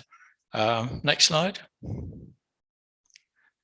So the different effects of your solution. So key performance indicators, what will happen as your product is introduced, what will happen to the market, how will you measure that performance, and the deliverables that go with the key performance indicators, milestones, if you like. Next slide. So a very elaborate way of saying the same thing, I think. The different strategies that you have in order to get into those markets, the penetration strategy, estimated sales, and so forth. What's your strategy to create the new market? How will you go about it? And at what point will you enter the market? Will it be in an entirely new market for your product? Will it be one which is underway and therefore you'll be competing with others? Will it be in a mature market where your product might revitalize that market and extend the life? So you have the full range between brand new to market through to extending the life of an existing rather tired market. Of course, the money is made somewhere in the middle, where you've got over the initial reluctance of customers and you've not yet reached the point where there are lots of competitors who then bring down prices as a market matures. Being on the crest of the wave is most important when it comes to marketing, and also having something prepared for the next wave, of course, so that you can carry on the business into the future. The next slide. Scaling, this is very important for the Commission. They're investing in something which should give more of a return. So looking at the product and the business, most importantly, the two of course go together. You may have a wonderful product, but a business which is not capable of taking it forward, and a team within that business who again may not be capable of doing that. So scaling, literally investing in a product and getting a better return. You see the two graphs there where the costs are the lower graph, but the revenue is much higher. I know this is something that Grigoris will cover. Fairly obvious, they want to put the money where the winners are and get the best return possible for Europe and for the investors. Next, please. So the pitch deck, again, Grigoris will cover. It mentions no slide limit, but 10 is a good number. You only have 10 minutes. The time limit is the thing. There's no predefined template, but in the past we have shown a template which is seen to be a good way of handling things. It needs structure, of course, so that you cover all the ground that you have to. You will have sent in a pitch deck with your initial application. You can change it between the initial application and the jury interview, but that jury has access to all of the previous documentation. So if your pitch deck varies widely, they'll want to know why, because it indicates that when you came into the program with your initial application, you hadn't really thought it through. So be very wary of doing that. And fairly obviously, you're summarizing, visualizing, and completing the information. You're not going through your proposal page by page. And there are lots of things we've talked about in the past on some of our recordings about good practice in preparing a pitch deck, not making some of the common problems of cramming too many words in, trying to get too much information across, using pictures and so forth. So Grigoris will cover this. We'll also cover this. Next, please. Profit and loss account. This is, as an engineer myself, this is something that's beset all of my business life, dealing with accountants and profit and loss. Best left to accountants, but obviously under management from the chief executive, they're literally looking at money in, money out, and what that gap is in terms of the likely profits. Simple as that, but in practice quite complex when you look at the content. I see Serkan's reappeared. Can we hear you, Serkan? I can hear you. Can you hear me? Good. Okay. I'll hand over the next slide to you then. I'm back. Thank you very much. You were going very well, actually. We have just a few slides left, and we can click next, Selin, if you can. And I'd like to talk a little bit about evaluation process. As you know, it's very important. You need to convince all those evaluators. 9 go need to be received to pass the jury interview stage. So there are 3 evaluators and 3 criteria. And you can't leave any evaluators left unconvinced. So you need to create your proposal multidimensionally, comprehensively, robust, with evidence-based explanations and justifications. You will receive your report in 5 weeks, and if you are invited, jury interviews will probably take place in 9 weeks. Remember, proposals are not uniformly and comparatively evaluated, but only on their own merits. So if you are an individual applying for the funding, evaluators may elaborate differently on those evaluation criteria, although their statements are the same. So clear explanations would really help, because you will answer more than 150 questions in your application form, but there are less than 15 evaluation criteria. So all those answers aren't directly related to certain evaluation criteria. Please look at the evaluation criteria and pay significant attention to Grigoris's presentation next to me, if there is time left, and link all those answers to specific evaluation criteria while drafting them, phrasing them. and there is no redress procedure.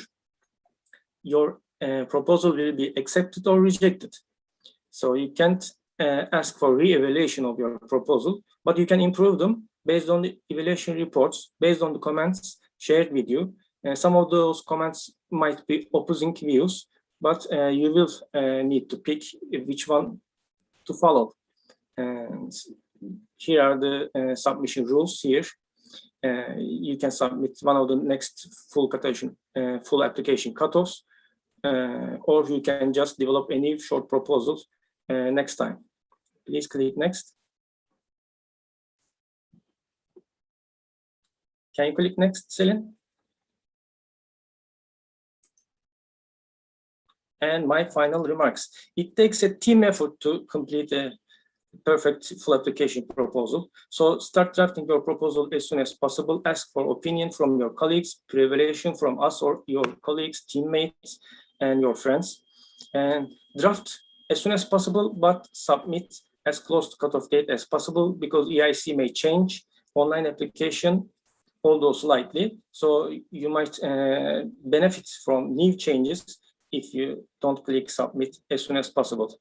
So consider the diversity of the evaluators as well, because if you receive just one no-go, you will fail. You will not be invited to jury interviews. So evaluators have different backgrounds, educations. They are from different countries. So you need to put something for each kind of evaluator profile in your proposal. So if you have any question, don't hesitate to call us or email us. We will be here to help until the last minute of your submission moment. Thank you very much for your patience. I'm sorry for the electricity lost at our town, and I appreciate Philip's taking over for my presentation. I appreciate for your patience. No problem. I wish you good luck.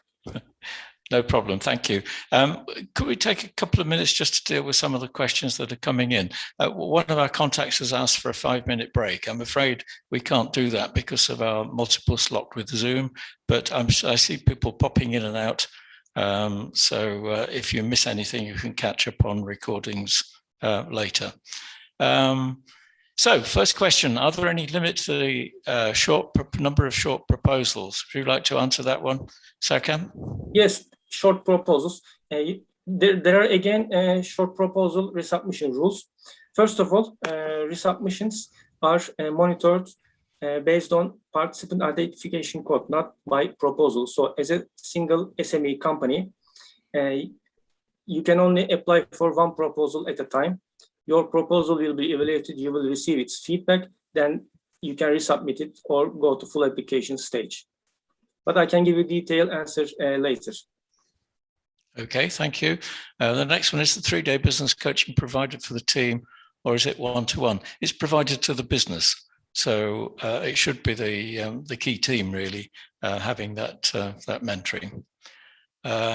Is there a short application to settle business model, or have I misunderstood? Not quite clear on what that question is. Does it mean anything to you, Serkan? Or Grigoris, sorry, Grigoris. Is he asking for a short proposal template, or can you repeat that, because I cannot access the Q&A? Could perhaps the questioner elaborate on that question, and we'll deal with it later. If you'd like to type a little bit more explanation, we'll be okay. So good, that's caught up on questions. If you have any more, please send them in. So now we hand over to Grigoris to tell us about the content. Thank you. Thank you, Philip. I will try now to balance between my natural tendency to speak very fast and the need to cover all the material, but also the need to cover the section until 12 o'clock. So for the next 20 minutes, what I'm going to do is I'm going, in fact, to guide you more or less through the same topics that Serkan went, but now from the perspective of good practices from other proposals, from previous similar cases, etc. But we will also try to see a little bit first the criteria. Let me see. Okay. Perfect. So going back to the criteria, this is a summary of what Serkan presented. This is an indicative proposal template. Unfortunately, For the second stage proposals, we are still working with what is officially presented from European Commission. We don't expect humongous changes, but what we expect to see is that some details might be rearranged. In any case, I have to tell you, I've been doing, and Philip, please feel free to correct me if I'm wrong. I've been doing SME startup proposals for all my career for the past 17 years. More or less, the things that you are addressing are not dramatically different. There are always new tools, there are always new methodologies, but Philip, most of these things were also in the previous proposal, but I'm sure in your career in supporting SMEs all over the world, in your years of experience, you have seen many of those. Well, it's actually boils down to common sense. You know, if you sit on the other side of the table and you ask the questions that a banker or a financier might ask, you come up with these things, you know, where's the market?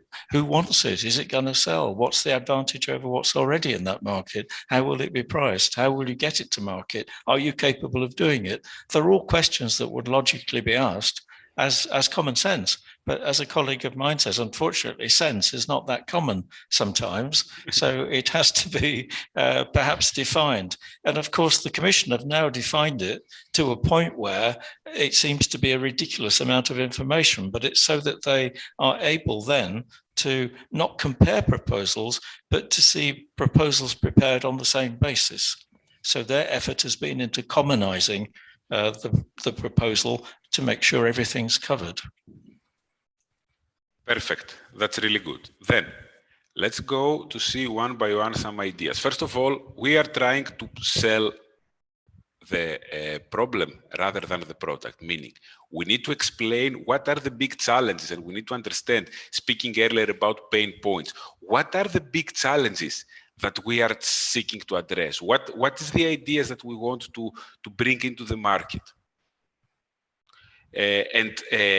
Always a good practice when we're describing technologically inspired ideas is, one hand, you have the technology. So in the upper part of my slide now, you can see any given apparatus. This is in fact a spraying robot. You can see a spraying robot, and you can see all the little components of the spraying robot, and then those components can also be explained further if needed.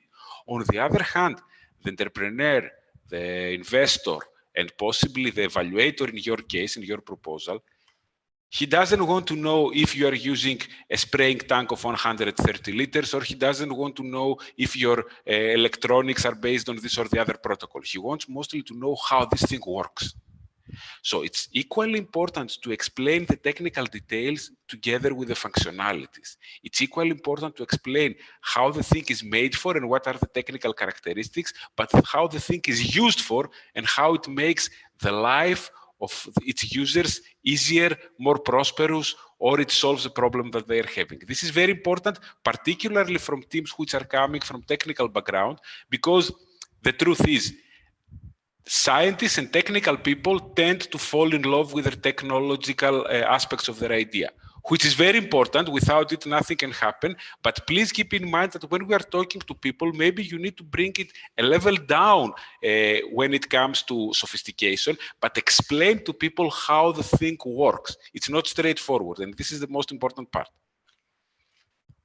Then we discussed about objectives. One thing that I would like to highlight in this particular slide when it comes to objectives is objectives without target values, objectives without numbers are not always useful. What we want to do here is, of course, we would like to explain an objective, and we need to have a generic objective. How can we transform a prototype into a final product? How can we work with particular functionalities and particular target groups? And then we need to break down the generic objective into specific objectives. One for prototype development, the other one for the software solution development, another one for validation, etc. And what is important is, what are my key performance indicators, what I'm measuring as progress, and if I achieve it. So objectives go always together with KPIs and target values. when it comes to the problem, how do we support our statement that this is a big problem to solve? The easy answer from my side is through carefully selected data. There is a joke in the consultants domain saying, if you torture the data long enough, they will confess whatever you want. Before going to that, it's very important indeed to pick up those statistics, those data, those surveys. And for them, it's a good idea to be from credible sources, like Eurobarometer, for example, is a very credible source. And we use this to convince the people that this robot that you saw on the pictures earlier on, it's important because the biggest concern of consumers when it comes to fruits and vegetables is the pesticide residues.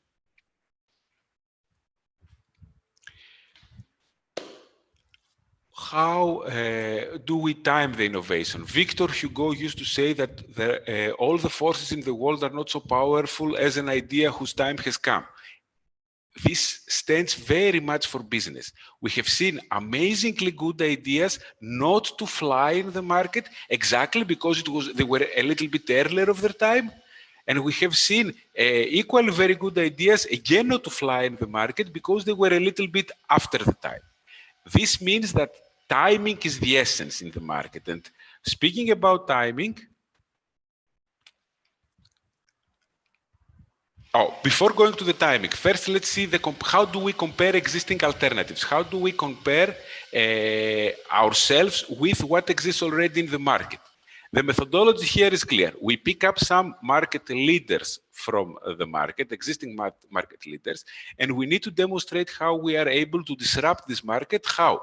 By looking at the factors that matter for the customer, by looking at the factors that matter for the user, and trying to explain how we can do equally good or hopefully even better than the existing tools. And then, of course, at the end, we have to remember that it's all about money. So it's a very good idea to see also what is the price of, or what is the estimated price of the solution we want to launch in the market and how we compare it with the others. As you can see here, we are comparing ourselves with what exists already in the market. And in most of the cases, we're equally good or a little bit better in all the factors that matter for our end users. Then, going now to the timing that we would like to use. There is a model called the hype cycles. This practically means that, these are the definitions and they stay here for your reference, but I would prefer to show it to you visually. We have actually 5 phases. We have the innovation trigger, we have the peak of inflated expectations, we have the truth of disillusionment, the slope of enlightenment, and the plateau of productivity. What do these things mean? Let's use the example of blockchain. It was 6 years ago that I bought a book called The Blockchain Revolution, who pretty much was expressing how blockchain will change everything. That our life will become different, public sector will become different, the way we use financial transactions will become different, and so on and so forth. Did it happen like that? Not exactly. For blockchain, it started as a technology for the techno-freaks, for the people who were into cryptocurrencies, Bitcoin, etc. It created this peak of inflated expectations. Now we are coming into the case of disillusionment. If you ask now academics, they will tell you that evidence shows that so far blockchain didn't deliver what it promised. In fact, it delivered a little bit less. And believe me, this is the time where the money is made. This is the time where the business really starts, because this is then the so-called slope of enlightenment that we realize that, okay, yes, blockchain might not be a technology to solve all the problems of our world, but it can be extremely useful in A, B, C, D. And those things are the parts that can lead into a growth market, a market that can scale up. Now, one question that we normally get with respect to that is, where should I position myself when it comes to a technology? The answer is not single, but generally speaking, I would say that it's a good idea to position ourselves. If we're talking about a technology readiness level that has to be 6 and above, it's a good idea to position ourselves somewhere in the first 3 parts, and then explain how we are going to go to productivity, how our business plan will allow us to go to productivity. Speaking about the development, I'm sure by now that you all have access to this information, and that you all know that when we're discussing about the EIC Accelerator, we are working in the neighborhood between 6 and 9, meaning we need to start at least with a prototype that has been tested in the intended environment, that has some performance that can be, I would say, acceptable. And then what we want to do is to move from the prototype to the demonstration system, to the unique commercial system, and then being able to fully commercialize it. This is why from 6 up to 8, the grant component of the EIC Accelerator applies, while the full commercial application, the TRL 9 activities apply, you can use the equity scheme. Current stage of development. How do we present our current state of development? We can present the current state of development based on the number of services we have already launched. We can explain the number of development with respect to the fields we are able to cover. And we also need to explain the stage of development based on where are we standing now, what are the key activities that we are doing now to go to the next step. So, here you see some example of some solution that covers all these aspects, has a number of supported crops, has a number of supported diseases, has already been deployed at pilot level over the last 2 years, and they have good results. Just for you, in order you are asking yourselves, 2 years in fintech is a very big period. 2 years in agriculture is nothing. So practically this is a solution which is TRL 7, I would say, at this point. And they are trying to onboard some first customers that will give them enough feedback to proceed to a full-scale application. And then you can see what are the activities and results achieved, which is very important, but what are the next steps? So the next steps, you can see here 2 different examples. One is from a renewable energy company, and the other one is from the same agricultural company. The renewable energy company, you see, they spent it some time to reach at the operations full-scale prototype, and for the future, their plans are related to pre-commercial deployment and to commercial deployment, because they are applying a technology which is quite unique and requires lots of permitting in order to be able to deploy it at all.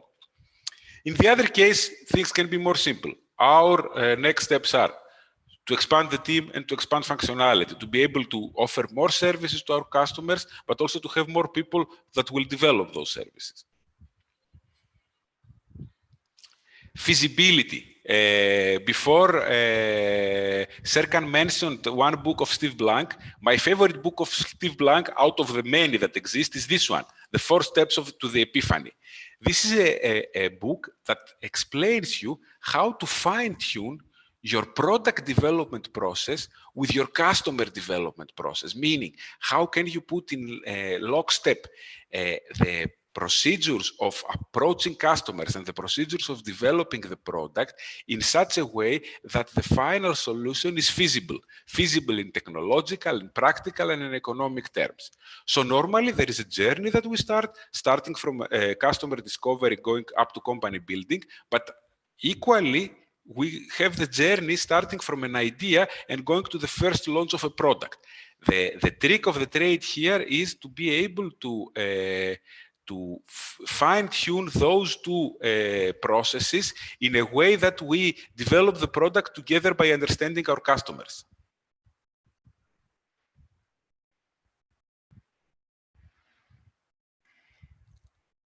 Sorry, I'm trying to move to the next slide. Hope it works this time.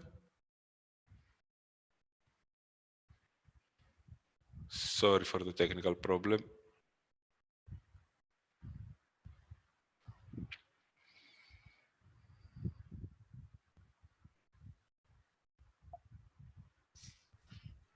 Sorry. Zoom is finally burning out. Yes. My application is becoming very slow. I really apologize for that. I will try to share my screen again if it's okay with you. Zoom is just broken due to information overload. Intensive training. Let me see if I manage any better this time. Again, guys, thank you for staying with us. It's the end of the session. I don't have too many more slides, but still, let's see what we will manage here.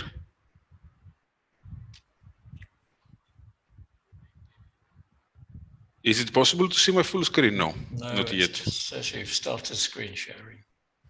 Okay, let me see now how it will look like.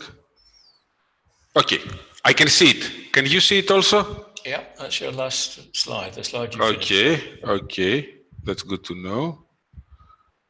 This is some progress. Okay, then going back to the risk part. As we said, don't be afraid to demonstrate that your proposal is risky. EIC Accelerator is after risky proposals, is after companies with business risks, that the business risks exist. And after all, entrepreneurship is about risk. So be able to demonstrate the risk, but also be able to demonstrate your ability to somehow tackle the risks. And then we're going to the market. What is important about the market, and this is really something that we need to take into account. It's not only about operating in a big market. So it's not only the size of the market as a static metric. It's the projected growth of the market. I always use the example of meat here. Conventional meat is a huge market, but over the years is projected to go down. On the other hand, cultured meat, lab-grown meat, which, by the way, is a technology that also Turkish entrepreneurs have invested in. There is a very good Turkish company on that. It's a tiny market. It is a non-existent market these days, but it's projected to be huge in the future. As you can imagine, EIC Accelerator is looking for companies that are operating in a market that is going to be huge. So, growing company into a growing market, it's always a thing that investors and evaluators, in your case, would like to see. And then market size, again, is not a static number. It's also about segmentation. It's about what is the size in different countries, what is the size in different kind of potential customers, how do you, as a company, adjust your pricing policy, your functionalities with respect to those.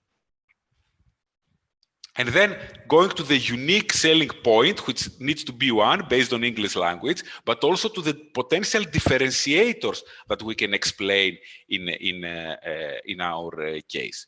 So here you can see different ways of explaining or even visually depicting how we are standing with respect to other solutions. It's very important to position yourself properly with respect to that.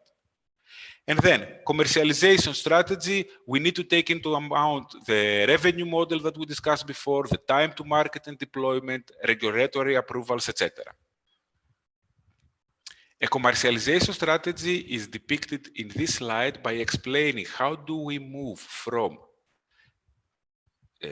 over time, from research and development to pre-commercial and commercial deployment, taking into account the price, taking into account the strategic collaboration with other partners, taking into account all the elements that allow us to position a new technology into the market. And again, a revenue model. On the left, you can see a typical example of an online revenue model. And on the right, you can see some revenue model of a typical, I would say, hardware company. But nevertheless, the revenue model is basically four elements. The revenue source, whose wallet, whose pocket are we aiming for? What value do we offer to them?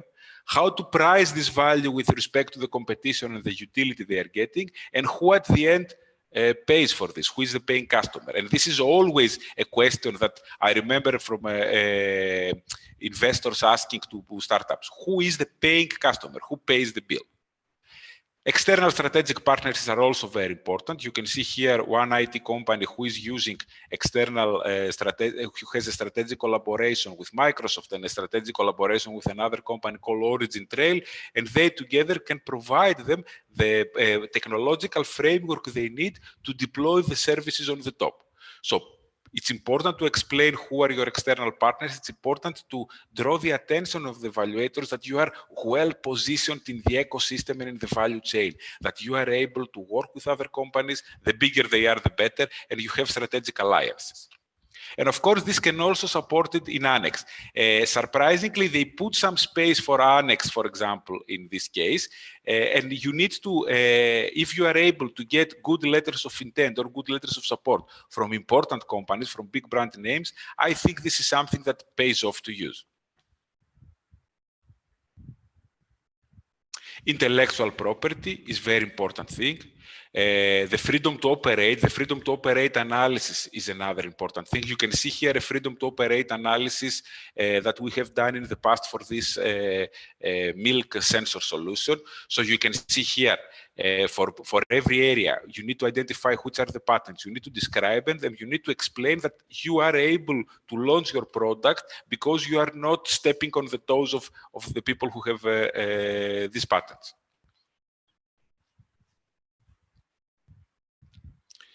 Scaling up is very important aspect as well. And the idea here, the whole EIC Accelerator exists because we want to move from startups to scale-ups. We want to cross this chasm that you see here in the diagram, that you have so many startups. There is lots of funding for many of them to begin with something, but there is a huge gap to move from the startup to the scale-up. And this is the gap that we are aiming to fill in. So this is, again, another thing that you need to take into account. When we are describing the scale-up potential here, the analytical framework of SOM, SAM, and TAM, which is the obtainable and the serviceable market, and all that stuff that Serkan explained before apply, but they also apply with respect to how can we scale up in different geographies? How can we scale up in different markets? How can we scale up with respect to our position in the value chain? And how can we engage? Because we cannot scale up with our own resources only. And please pay attention to that because this is important. How can we scale up by leveraging the size and the commercial networks of our partners abroad? Impact becomes particularly important if you are opting not for the generic, but for the EIC Accelerator calls that have to do with digital and health and also Green Deal. But impact is not only related to environmental aspects that we will see later on. It's also the impact on the growth of the company. How many paying customers I will get, how many paying customers I will plan to achieve, what is the international business portfolio, what is my number of employees, and so on and so forth. So these are ideas and activities that you need to take into account as best practices when you're describing what will be your company after the EIC Accelerator project.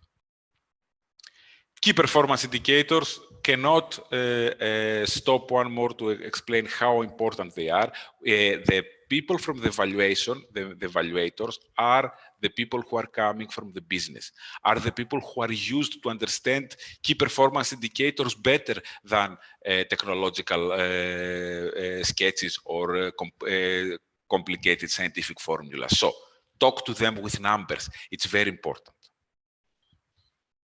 And of course, when it comes to the broader impact, we are living in the times of the Green Deal. It's very important for you, particularly if you have a solution that can contribute to the achievement of the Green Deal targets. Please, please, please do your homework. Try to connect it with the European policies. Try to connect it with relevant framework directives. Try to connect it with relevant policies. For example, we use the Common Agricultural Policy. Try to show how your project, as an investment of the taxpayers, is contributing to broader political and societal goals that the Commission has settled. Team. We are always saying that the jockey is more important than the horse. So there are lots of things that you need to take into account where you are addressing your team. And it's not only who are they and what are their CVs, but also what is their commitment. Let us see a little bit. Typically, you have this type of structure. You need to have a CEO. You certainly need to have a CTO. And then based on your own needs, you can have a chief operating officer, you can have a chief marketing officer or whatever. I have even seen the word chief evangelist or stuff. Nevertheless, please avoid overcomplicated titles like ninja, like wizard, like this and that. People don't get it seriously. I know it has been a fashion in the startups in Europe in the past 5 years, but I think this fashion is going to an end right now. And when it comes to commitment, I would find it very difficult myself to commit money, either as an investor or the evaluator who is committing the taxpayers' money into a company that the CEO is not 100% committed to that. You are asking for money from other people and you are not committing your time in this company at the same time. This is always strange. A little bit here of how profiles look like. First of all, you don't need to be Horowitz to Ben Horowitz to succeed in Horizon Europe EIC Accelerator. This is a famous startup investor. I just used his CV as an example to show you a good roadmap, and please invest a few seconds to read it afterwards once you have the presentation, because it explains practically how a career has evolved and how each step of career is actually based on the previous ones. So please do think of how you can explain your achievements and experience in relation to your innovation. What you want to do now, how your previous experience fits to that, and how you believe you earned the skills needed through your previous experience. It's very important also to motivate the team members, and a startup who is competing with big corporates or with public sector or with academia needs to be able to motivate its people through giving equity. And you can see here a typical pre-financing equity scheme that investors are used to. Try not to divert too much from it. Of course, we all understand that each company has its own story and there are no predefined rules, but these are the ranges that investors are normally used to see. And of course, keep your description of the team credible and realistic. Look where you are strong and highlight it. Explain your gaps, demonstrate that you are aware of your gaps, and try to see how you can fill in those gaps in your people's list. As we said, particularly for millennials, money is not the only incentive. It's, of course, the financial incentives are very important, like salaries, like stock options, bonuses, etc. But there are lots of non-financial incentives that can attract the best talent. At the end of the day, for every startup, the success is related to the ability to attract good people. So try to think what would attract people, what the evidence from research over the past 5 years shows is that talented people in the technology sector, of course they expect salaries, of course they expect flexible hours, but for them it's very, very important to work for a purpose. It's very, very important to feel that they are contributing to something with a positive mark on society.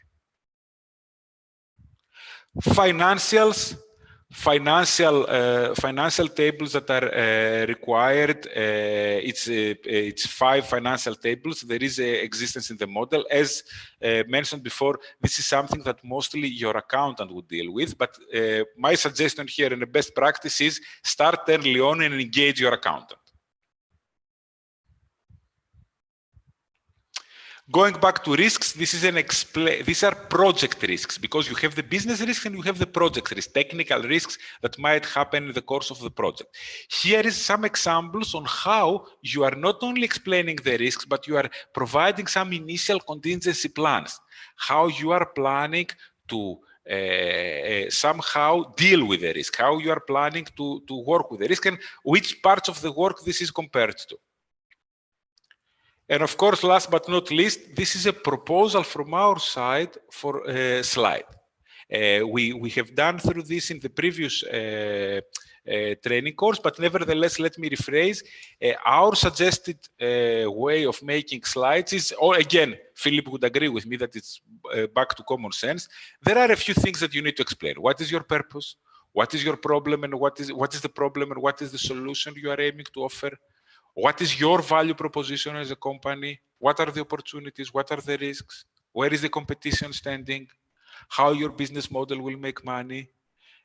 How are you going to go to the market? This is the previous things that we discussed before, the commercialization and marketing strategy.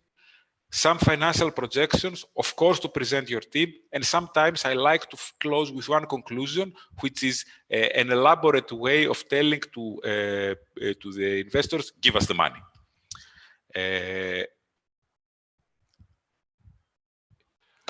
I really apologize for taking extra time. I hope I managed to squeeze in the good ideas inside. And of course, I'm happy to answer questions. Philip, back to you. Okay, well, you're actually within time, Grigoris, so there's no need to apologize. We've caught up. Despite the technical glitches, again, the team's apologies for those, but we got there in the end. We don't have any further questions coming in, which is surprising because we've given a huge amount of information there. I'm sure there must be questions. Please send them in. All of the questions, by the way, are included in our website after the event, along with the presentation. So you'll see the questions and suggested answers there. I still see questions which are based on some of the basics of the program. You know, can you have more than one application and so forth? And are not related to what money is available. You know, we keep saying this, it's not just about money, it's about the commercial potential for the project. So anyway, keep your questions coming in. The final session this morning, I wanted to take a look at some of the feedback, the hints, again, a bit of the common sense surrounding writing, evaluating and judging proposals. So just a second. Again, reminder, please, questions. We're delighted to deal with them, send them in. So feedback, which is really, we're talking about good practice and perhaps, I won't say bad practice, but practice which is less good. There's very little feedback so far, of course, on the new Accelerator because it's new. We've only had one cut-off date, and that's had to go through all the machinations of interviews and offers and things. But we have dealt with something like 200 SMEs through the Accelerator pilot and the SME instrument, and indeed Grigoris and Serkan have dealt with many more.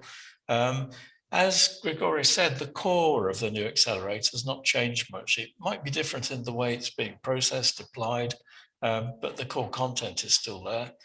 And therefore, the evaluation and judging is similar in principle, even though in practice it may change.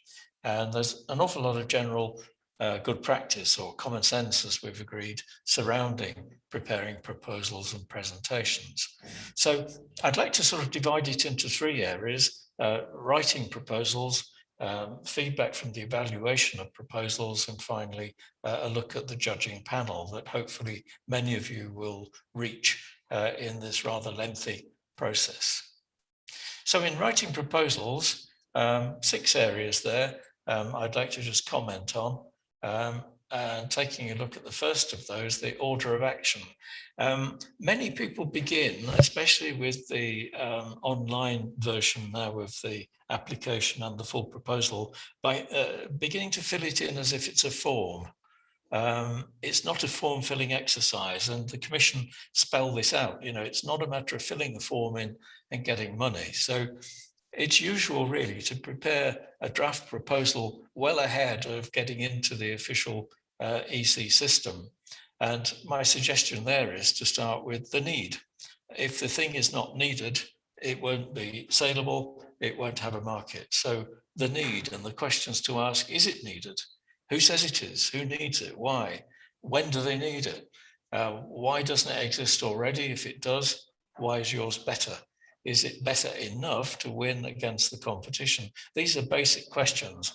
And if you can't answer these satisfactorily, you should be thinking about whether you really need to go for this funding, whether it is a good idea, because it's all based on need, and you have to prove this need, as you've seen with both Serkan and Grigoris's presentations. So if you're satisfied at that, and then of course you need to perfect the idea you've had to fit that need. It may be a very different idea that fits the need that you've established. So once you've thought around that, of course, then next to develop a work program. Now, in writing a conventional proposal, people often begin, because they're responding to a terms of reference, they often begin with the introduction and then the appreciation of the problem. You should really begin by analyzing what's needed, how you would do it, whether you can do it, and what it will take to do that in terms of physical and financial resources. So start in the middle and work outwards rather than the beginning and work through would be my suggestion. So once you've got the idea of the need lined up, of course, then you look at the implementation, how to best match it to those resources. And with all of that decided, then you can begin to talk around the introduction and the description and so forth, which are at the beginning of the Commission's process. Most important, spelled out there, you're drafting a business proposal. It's not an application for a research grant. Many of our participants are well used to applying for research grants, and they're in that process. You have to step out of that and you have to look at writing a business proposal, a business proposition. Without that, you wouldn't stand much chance of getting through. It's all about a business commercializing a product, getting it into the market and getting a return. Use an open, easy to read international business style. Don't make it too intense. Don't write it as though it's a scientific paper. Yes, you need a little bit of science and technology to convince people that it will work, depending on the product. There may be more or less of that, but make it an easy to read style. Remember, many of the evaluators and judges will not have English as a first language. It needs to be well explained and in simple ways. And I guess people who are pretty high in their circle don't like to admit they can't understand a particular term or whatever. So take that problem away for them. Don't cram as many words in as possible. We often see proposals written with a sort of one pitch spacing in 9 font or something, so tiny it can hardly be read, and all you see is a blur. So minimize the words rather than try to cram more words in and get the message across. This wow factor thing, very important. The Commission look for a wow factor, something that captures the imagination quite quickly, and that must be there to begin with, and it must be there throughout in order to maintain the interest. So don't get bogged down in detail, too much detail. Keep it light and keep it focused, and let it spin along as a business document rather than as a scientific paper. The content, we always hit this problem of the balance between technical and commercial content. Often the bidders are from a technical background and therefore find it pretty easy to write and discuss the technical or scientific aspects of a project, but are not that hot on the commercial side, the selling side. All that does is to show how little you know about commercial rather than how much you know about science. So there must be balance, and if anything, the commercial aspect should take the priority because, as I said, it's a selling document. This is fairly straightforward, common sense again. Answer what the EC want to know, the questions they ask, not what you want to tell them. Don't try and convert the question into something you'd like to answer. You must answer what they want to know. Don't waste space. Often there's an awful lot of information about clever academics and what their standing is and their achievements. But again, they're looking at the commercial prospects of your product. Yes, okay, you've got a good team and they're very clever, but there's no need to spend a huge amount of the proposal telling them that. So the evaluators need to be equally impressed with the business case as well as those making it. Remember that all of this is read before you ever get a chance to meet anyone. So they're seeing you through the document. So it must be a really good case on paper before it ever gets to the point where you're interviewed about it. A lot of people forget that. They think that the proposal writing is the preliminary to a meeting, but no, it's the presentation you're making from the word go. Appearance, you know, looking through a document, you're impressed if it's smart layout, good presentation. First impressions count. If it looks too intense, then, you know, it looks too scientific, perhaps. So it should be easy on the eye, interesting, colorful, easy to read, simple, easy to understand graphics that make a point. Sometimes the graphics are so confusing, you can't actually tell what point is being made.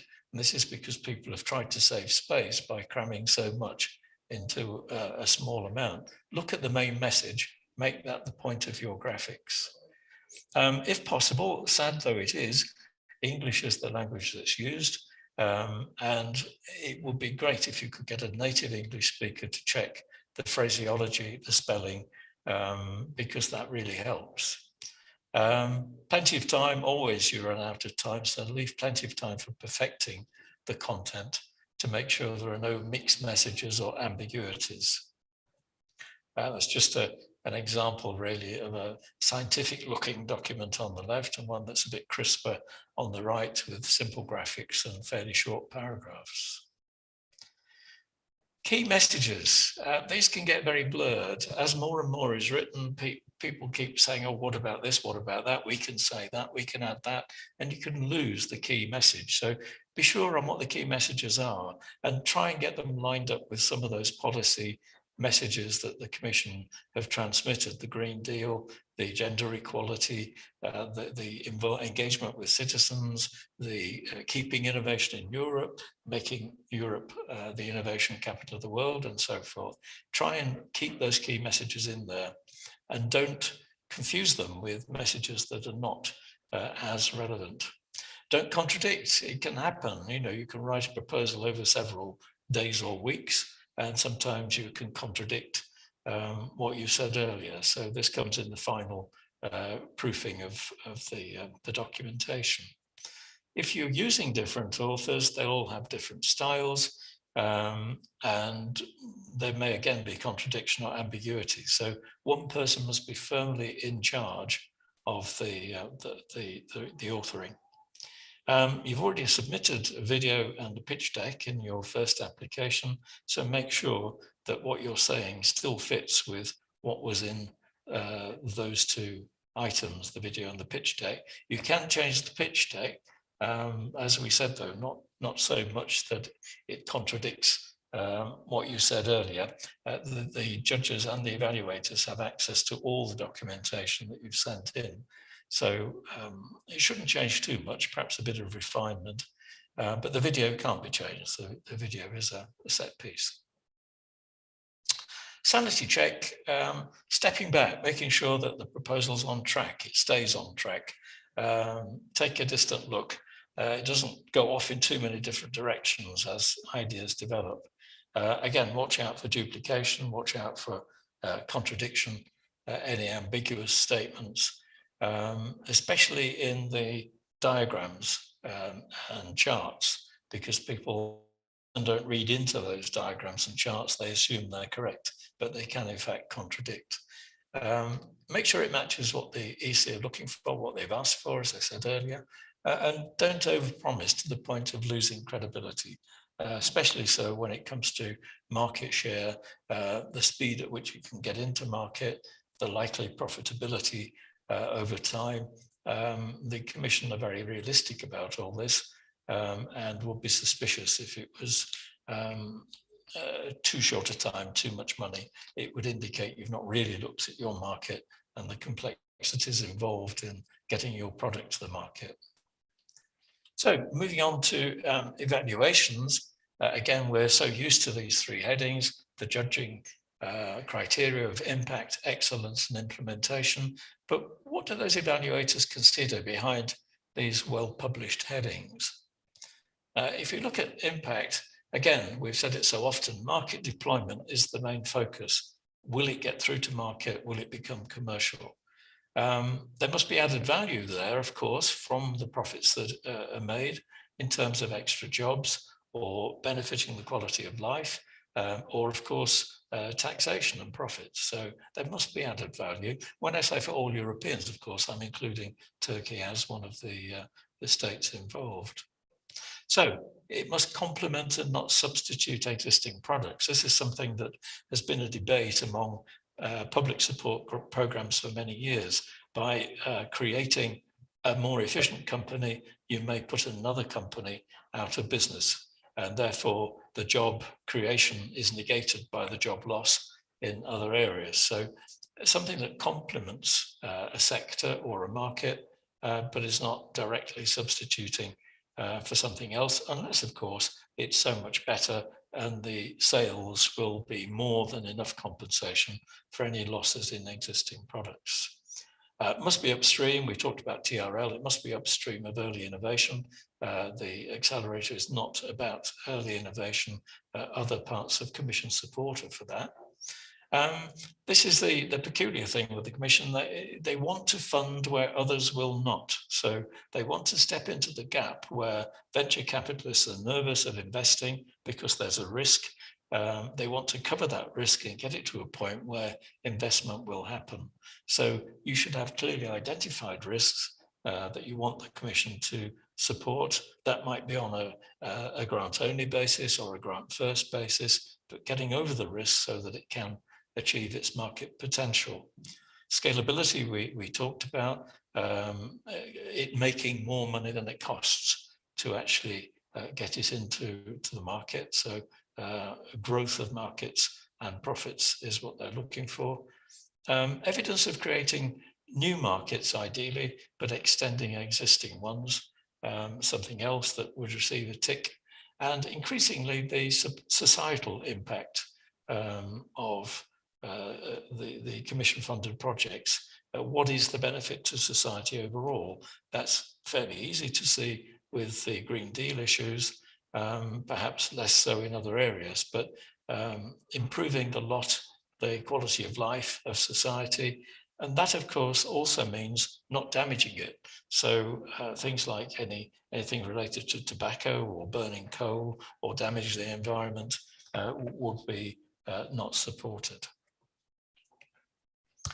Looking at the excellence part, again, some of these words we've seen before, the best, impactful, the most impact, and I've highlighted riskier again because the riskier thing is something that's very important to them.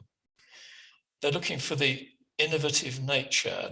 This is where I think you can all call this the wow factor, the innovative nature, the breakthrough technologies. We've all heard about the disruptive technologies, but they're few and far between, and they'll settle for incremental improvements that will make a good impact, and where that could also be considered an excellent investment. Looking at European alternatives to non-European innovations, again, bringing the innovation back into Europe rather than buying it in and creating negative figures for import-export balance of payments. They're also wanting to avoid the risk of innovations leaving Europe. In other words, if it's not funded, will this idea find its way to another market where it will be invested in? Of course, history has some famous examples. The telephone was invented by a Scotsman, but he had to go to the States to have it taken up and produced en masse. That guy, of course, was Alexander Graham Bell, and the Bell Corporation in the States is still one of the biggest companies on the stock market. So it can happen. So they want to avoid that risk. Each proposal is judged on its own merits. Everybody thinks that they're compared between proposals. It's impossible with the different topics, the different ideas, the different stages of development and different needs. So they're judged on their own merits, of course, independently by the team of evaluators. And on implementation, the third area we've heard so much about, they want to see it supported by committed innovators. Now, remember I said that they're looking at you on paper a long time before they actually get to meet. So they need to see the fact the company's into innovation and, you know, ideally has already done things in the past that proves this. The business plan has been breezed over, I think, in the first application, but now is very intense. It's the business plan, which of course will show how the company intends to invest, grow, and get to market. So this is why in Serkan's presentation, there was such a concentration on the business plan. If you're preparing a business plan, you need a strategy. This is something I've said so often in our presentations. Get together, decide on a strategy of the direction you see the company going in. Is it going to be a giant corporation? Are you happy for it to stay a family business? Are you intending to sell it? Will you market the idea to other companies who are in the field and charge licensing or partnering fees? You need to have a strategy before you can write a business plan. Your strategy should be perhaps over 5 years and add a year each year, so it's a rolling 5 years, and then your business plan should be the first of those years. And each year, of course, you prepare a more detailed business plan. A balanced team. So often we see the team imbalanced with technical people, but you need a blend of skills if you're to see a business through to commercial success. So ideally, someone with marketing and perhaps sales background in your sector, a technical person, and one who deals with financial and legal issues as a balance. So that's the core team. If you don't have people in your team, you can have plans for hiring them in or for employing those capabilities. But in preparing the proposal, you need an input on those skills already if you're going to succeed with your business plan. So a valid business plan. So it's a capacity you need from the word go, even though you may intend to employ people in the future. They need to be convinced, of course, that there is a need for European Commission support. Now, I mentioned the risky things. That's a fairly easy way of convincing. If you're too convincing at how good your product is and what a huge market there is, they may say, well, private sector should fund this. You don't need EC support. So it's a fine balance between the two. And the risk identification is probably the easiest way of overcoming that. Increasingly, there are issues around Europe and a great emphasis now on gender balance. So it's good if there's a gender balance in your team or in your plans for recruitment. The evaluators also come up with any aspects that they think the judging panel should clarify or pursue if it goes forward to a jury meeting. So that's the evaluator side of things. The judging panel, let's have a look at the judging panel. The structure, you'll have up to 6 judges from different backgrounds. I've shown there what might typically be the 6 above the dotted line.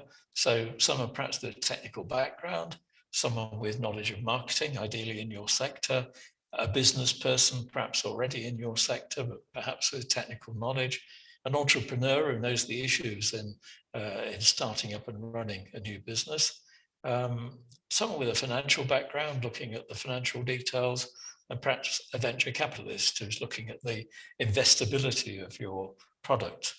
Behind there, you see the European Commission representative and perhaps somebody from the EIC fund. They have their own investment fund. They're not involved in the voting. It's the up to 6 along the above the dotted line there who make the decision. Now, below the line, you're allowed 3 representatives, and typically it would be good to have someone from marketing, someone from finance, and someone from a technical background. That's often the chief executive. You have to decide who's going to be in the role of chief executive. The Commission wants someone who is leading the project, leading the company, and responsible for the legal agreements and the money that flows between. And we know of companies who've actually failed at this stage because they've said they share the role between them. It can't really be done. The Commission want an actual person. We've seen 3 academics sitting before the committee who fell down, of course, on the business growth, the investment side. They were too technical. We've seen 3 engineers who are very technically clued up, but not really business-minded or business people. So you can see that it's quite a challenge to deal with a panel of people across the top there with the limited resources between 3 people. This, of course, is currently done online, but eventually will be done as a physical meeting in Brussels. By the way, you get to know who will be on your panel before the meeting. And I think you can object if there's someone who you feel shouldn't be there. So their focus, what are they looking at? They're looking at your credibility as a business. They want to test you out and make sure the business is sound and that you know what you're talking about. The motivation of the team to achieve the results. Often there's a lot of pressure to get the product through all the various stages to commercialization. So the team needs to be motivated. The business plan, we're back to the business plan again. Is it believable? It will be tested by the entrepreneurs there, by the financial people and so forth. So it has to be believable. And then, of course, the main thrust is examining and testing, but mainly on the impact side, the bidder's market knowledge, how that product will be placed in the market, whether it's the right place, the forward plans for the business, what will the business do over the next 2 to 5 years, which is where your strategy comes in, and your business planning again, how you'll use the grant and investment, what will happen if it doesn't work out, what's the plan B, and of course, what the likely return is on the EC's investment over time. These are all things that probably a banker would be asking, but without the sort of technical and entrepreneurial input that the Commission bring. So really, it's all about the investability of your product, but mainly of your business. And they want to know what difference the EC funding will make. If they feel the private sector should be able to back it, they will back off. So they want to know if they put the money in, do they need to, how will it be used, and what difference will it make? And the common question is, think of your business in 5 years' time, where will it be with and without the funding?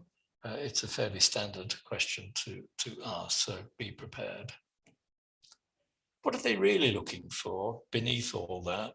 It's all about the team. As Grigori said, it's the rider, not the horse. A team they can believe in, that know their product and its potential, that know the market and its potential, who can actually take it through to a commercial success, and perhaps have done this before, ideally have done this before.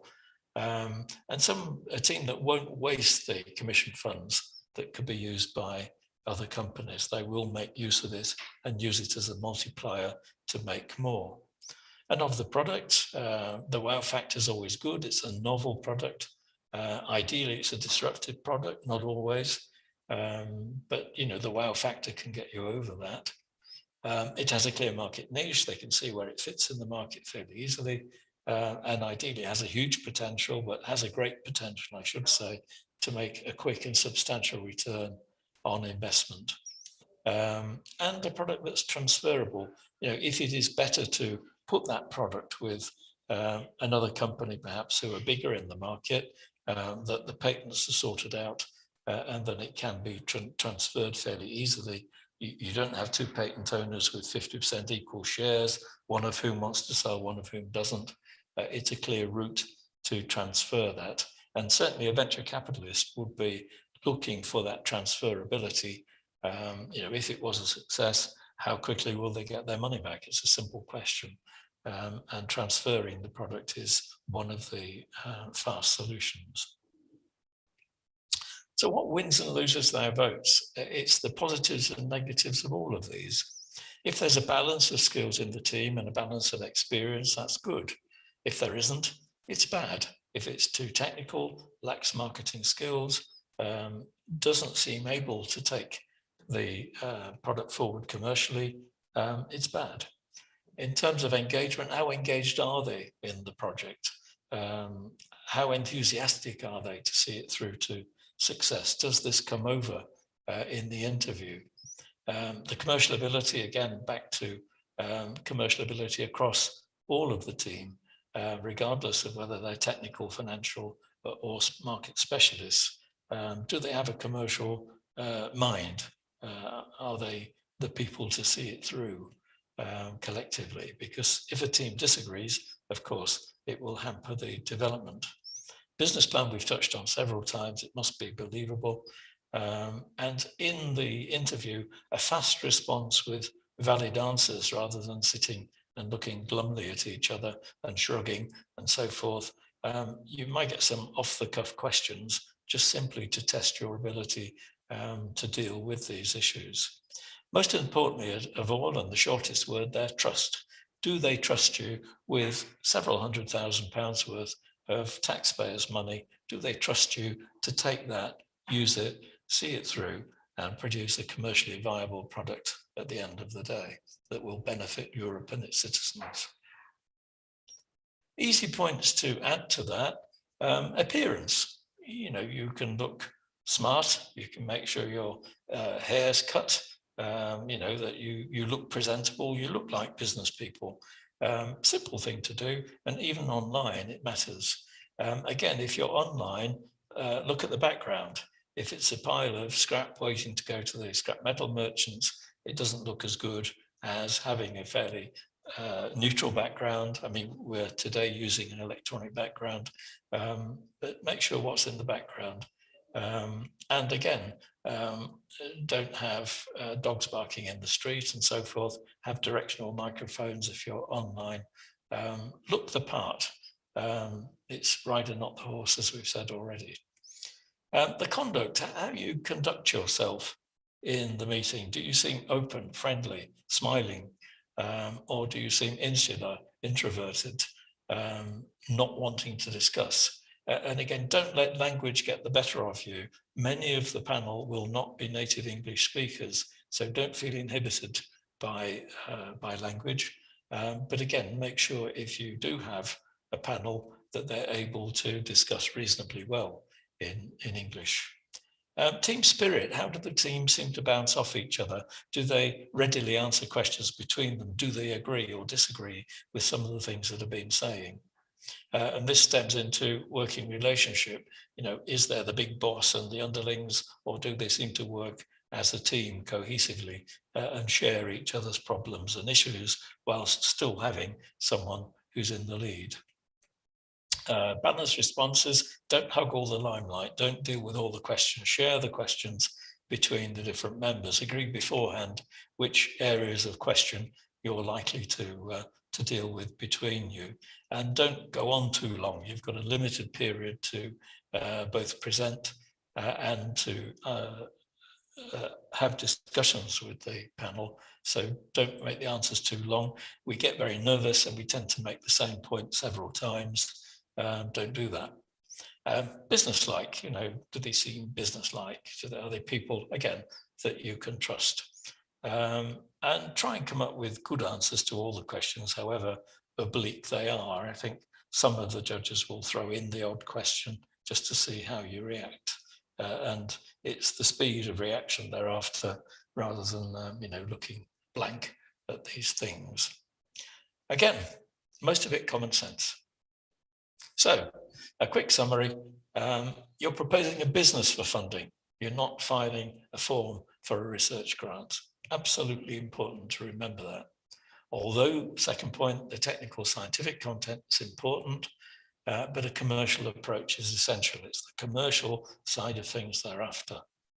As I mentioned, you have two evaluations before you ever get to meet anyone. So it's important to get the commercial nature and the team message across from the word go, rather than hoping for an interview that will show this.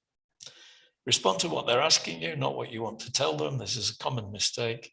and don't try to play down the requirements by giving vague responses. They'll be spotted straight away. If you don't have the answers, find them and respond as well as you can to all of their questions, the questions they're asking, rather, as I said, the questions you're wanting to give. So we're here to help. We have our hotline, and we help companies individually. We have, of course, emails to contact us on, so it's up to you. Good luck. Luck is always an important part, but you can veer the luck onto your side if you take on board what we've been telling you this morning. And any questions, please? Any questions? My colleagues, any questions? Actually, we had a few questions. Okay. In the Q&A box, and I typed their answers here. Okay, perhaps you could read them out. Sure. For example, multiple submission question. Can we apply with different projects at the same time for different calls or for the EIC Accelerator call? And it is answered. Merve Diyarkaya Hanım answered that question. Mm-hmm. You can submit only one project at a time for EIC Accelerator. Before receiving your feedback from the EIC, you can submit another one. That struck me as somebody trying to be a trawler instead of an angler. You know, how many hits can we give in the hope that one comes back? But it's the opposite way around. You have to focus on what's right for you and go for it if it's relevant. One project at a time. But previously it was allowed, actually. Well, you could submit more than one project, and whichever gets the highest score, it would be funded. Yeah, but the Commission, of course, was swamped with applications, and sometimes they repeated 7 or 8 times. But there are big differences there. The Pathfinder is very different to Accelerator. Pathfinder is collaborative with 3 different countries involved and so forth. They're very different types of project. Right, absolutely. And there were a few questions from Güral Bey, about the suitability of the innovation topic for the value proposition for the EIC Accelerator. For instance, if there are similar patents in the same innovation area, should I still be submitting my proposal? What would be the success rate? Or if there are similar projects funded by the EIC before, would it be meaningful to submit a similar proposal for funding? So there are certain databases like Cordis and EIC beneficiary databases, and there are also patent databases accessible by everyone. Some functionalities like diagnostic, the first step, can also help list those similar patents and similar innovations.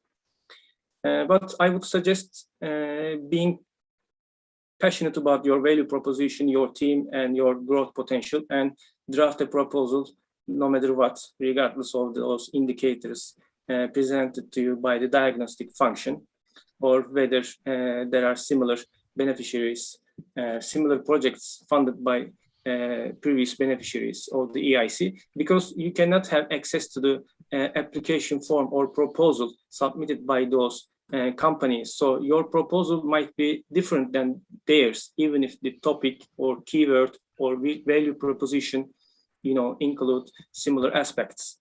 So trust your instinct and your expertise and submit your proposal. There's mention there of, I mentioned 3 evaluation criteria. What are they? That person has obviously joined us quite late in the day. Our earlier events, which are on our website, explain these in considerable detail, but it's the main 3: impact, excellence, and implementation. What impact will the project have? How excellent is it in terms of science and technology in comparison to what's already around? And implementation, how will the team actually make the bridge between an excellent product and making impact in the marketplace? But there's lots of information on that, so help yourself to our website. Right. There was also another question about team. Yeah. Perhaps most applicants are small companies, startups, and they have co-founders and a small team, but the Accelerator project requires a bigger team for technology development, commercialization, market sales, and European growth. particularly those for applying for blended finance. So should they hire all their team members at the beginning of a project or at the proposal submission stage, or are they allowed to hire them later? Then, and what about their success rate if they don't currently have the required talent and capacity and skills within the company? Yeah. It's a chicken and egg, this one, isn't it? But how can you prepare a full business plan and proposal if you don't have those skills anyway? So I would suggest you need to hire them in, not full time, but to buy them in if you're dedicated to actually seeing that proposal through. If you're in two minds about it, then you may not want to invest, but they can be hired in on the basis of consultancy or part-time workers or whatever to get you through to the proposal stage. But then in the proposal, you need to set out the people that you intend to recruit as full-time individual or even part-time individuals if you're successful, and ideally to have CVs and descriptions there. Absolutely. A recruitment plan, a hiring plan, is a must, although it is optional officially, because you cannot hire everybody at the beginning, at the proposal submission stage, without any money, grant, funding secured yet. But at least you need to show that the needed skills and capacity throughout the project. You can list the expected performance and roles and roughly number of new jobs created during the project, and that would do the job. Yep. Another one, does it change anything if our company's in a techno park?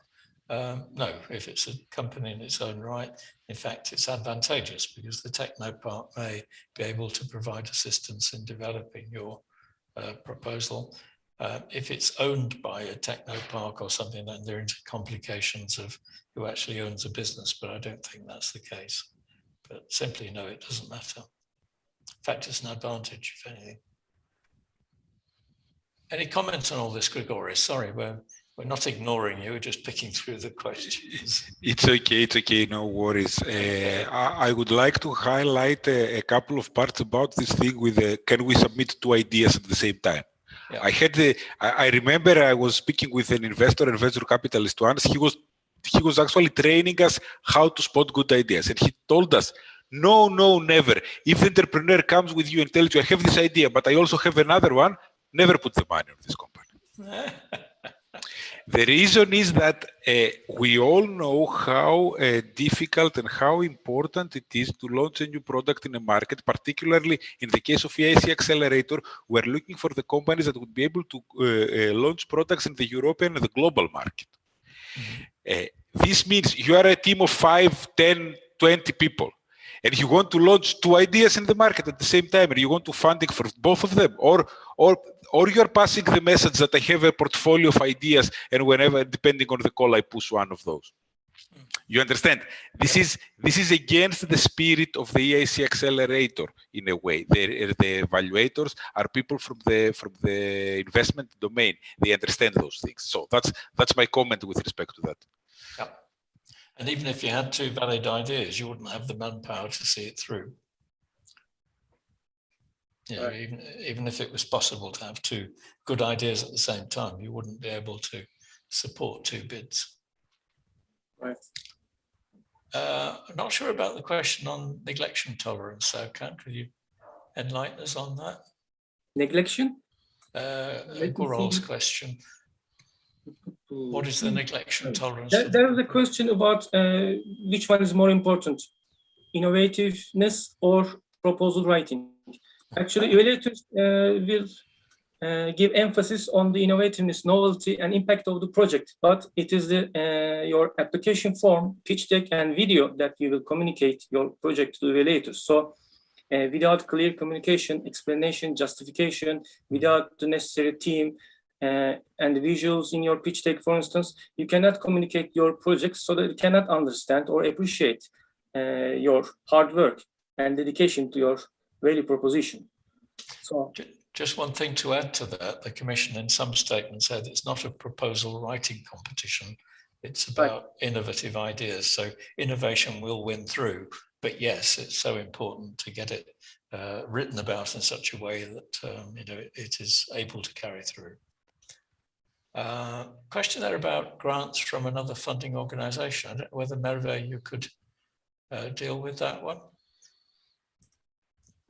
Merve's, I know they're very busy at the moment. Merve, oh, there we are, Merve. Hi. Hello, I am here. Sorry. Yeah, just as am I wrong? I understand as a case, if we have a grant from another funding organisation, this is not a condition. In other words, if they're funded by TÜBİTAK, can they still apply for Horizon funding? Is my guess. If there is not double funding, so they can apply for the EIC programs. Yeah. Okay, but if they're receiving TÜBİTAK funding, can they still apply for Horizon? Yeah, of course. Okay, right. In fact, there may be funding to help them with Horizon, I guess, at some point, but that's another question. Okay, thank you, Gurul. You're asking lots of questions. I wish everybody else did the same. So again, there's one for you then, Merve. Can you mention very briefly about the support in Turkey to get prepared for Horizon? Well, you did this in your introduction, of course, but perhaps just pick a few highlights. Can you ask again your question? I didn't get it. Can you mention very briefly about the support in Turkey to get prepared for Horizon? Okay, TÜBİTAK offers coordination support and there are many supports under coordination support. One of them is project writing support.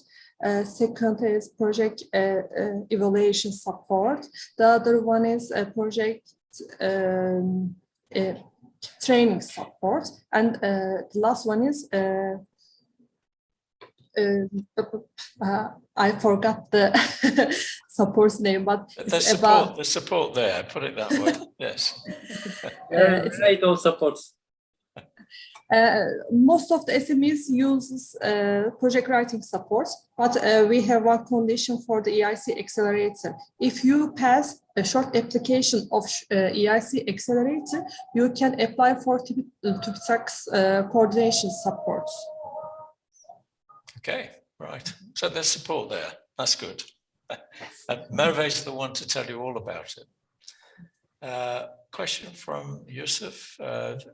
If there's a delay in the cutoff date and or a new one before the year ends, then EIC should tell us sooner. Well, yes, they should, but I think it's governed by the fact that there may be an overload of applications or they may not be able to process things in time. Remember, the last cutoff date was the 1st, and therefore was a bit of an experiment. They extended the date by 10 days, which isn't a huge amount. Whether it will happen again, we don't know. And as Serkan mentioned, there may be an additional date introduced. My guess is the Commission have been so exacting with the submission of proposals, they may not have enough to spend their budget, so we'll see. But I know from my days of working with the British civil servant, to overspend is bad, but to underspend is disastrous. So, there may be an adjustment. I think that completes all the questions. As I said, they will be published online. We have 3 open questions. I'm not sure. I think they've already been dealt with. So we didn't get clarification on the short application one, but just to try and answer that one, the short application is there really as a filter to see whether your idea is worth supporting to the next stage. So it's not in any great depth as a business plan. It simply has the elements in there, but it's so that it's a filter, as I said. And we saw from Serkan's figures that 7,000 dropped down to 2,000 as a result of that filter. We're getting near the end. The event will stay open for 30 minutes afterwards if you have any more questions to feed in. Any more comments from my co-presenters? What about you, Serkan? Well, I wish everyone good luck in their full applicants. And short applications, there are time to draft short applications, 1 week or 2 weeks. If they complete their short application submissions, they will have time to finish full applications before October cutoff date. So these are the last dates. So we are here to help. They can ask any question they want to our emails, addresses. They can refer to our websites, our previous event recordings. And what are the top 3 things to keep in their mind when they're doing this, would you say? Well, they should start drafting their proposal as soon as possible, and it's a team effort. They should ask for pre-evaluation, ask for second opinion, and they should focus on their project rather than perfecting their proposal or pitch deck in terms of words, visuals, because there are very limited time. There are more than 150 questions in the full application form. And for those short applicants, please check full application presentation so that you know more about what they expect ultimately, so that you can better phrase and frame your short application, because they will be eventually turned into a full application, and that full application will be competing for the funding. Short application is just to save your time and energy before 6 months preparation and evaluation time for full applications. Okay, that's about 10 top 3, so thank you. What about you, Grigoris? Okay, I only have 3. First of all, I will repeat what I said previously. Think of the evaluators as investors. Very much. So speak about the money is the second one. Show them the money, show them where how you will build a profitable business and not a crazy technological idea, science fiction stuff. But don't forget the impact. We're living in the times of Green Deal. We're living in the times we want to make the difference. When the biggest entrepreneurs like Bill Gates are publishing books about climate disaster, I think that they are showing the way to the startup community. We have to think about the impact. That was all from my side. Okay. Now, friends at TÜBİTAK, any comments? Thank you for your efforts, Serkan Bey, Grigoris, and Philip. And all of your points are really important. And we are here for the full application process and, of course, for the short application. I just one thing, if one SME does not enter AI tool, please go and play with it, because it's a new format, new system. It's important to know AI tool system for the full application and, of course, short application process. Yeah, very good Thank point. you. Anything from Merve too? Thank you so much for your informative presentations. I have only one thing to say, that I every time say same thing.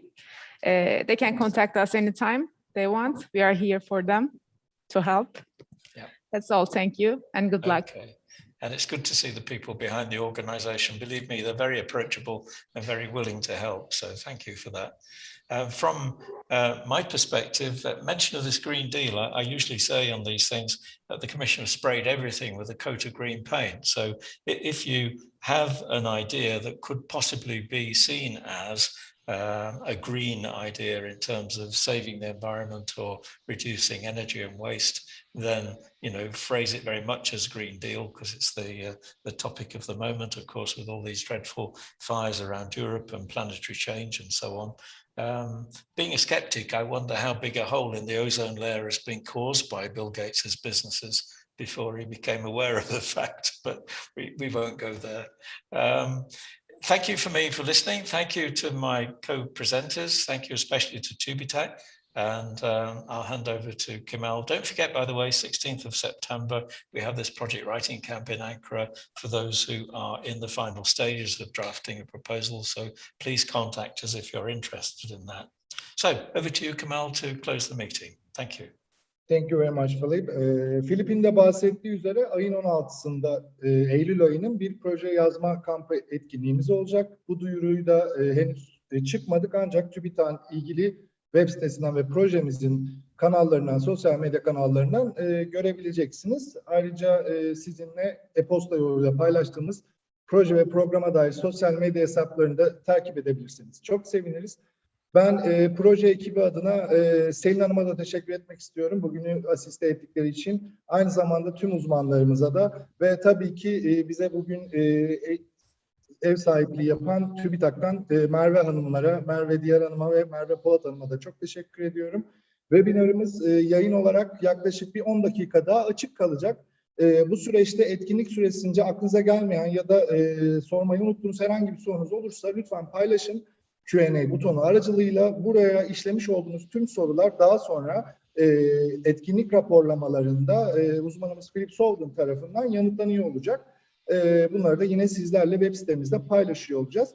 Tekrardan zaman ayırıp biz katıldığınız için teşekkür ediyoruz. İyi günler, sağlıklı günler diliyoruz sizlere. Çok teşekkürler herkese, iyi günler.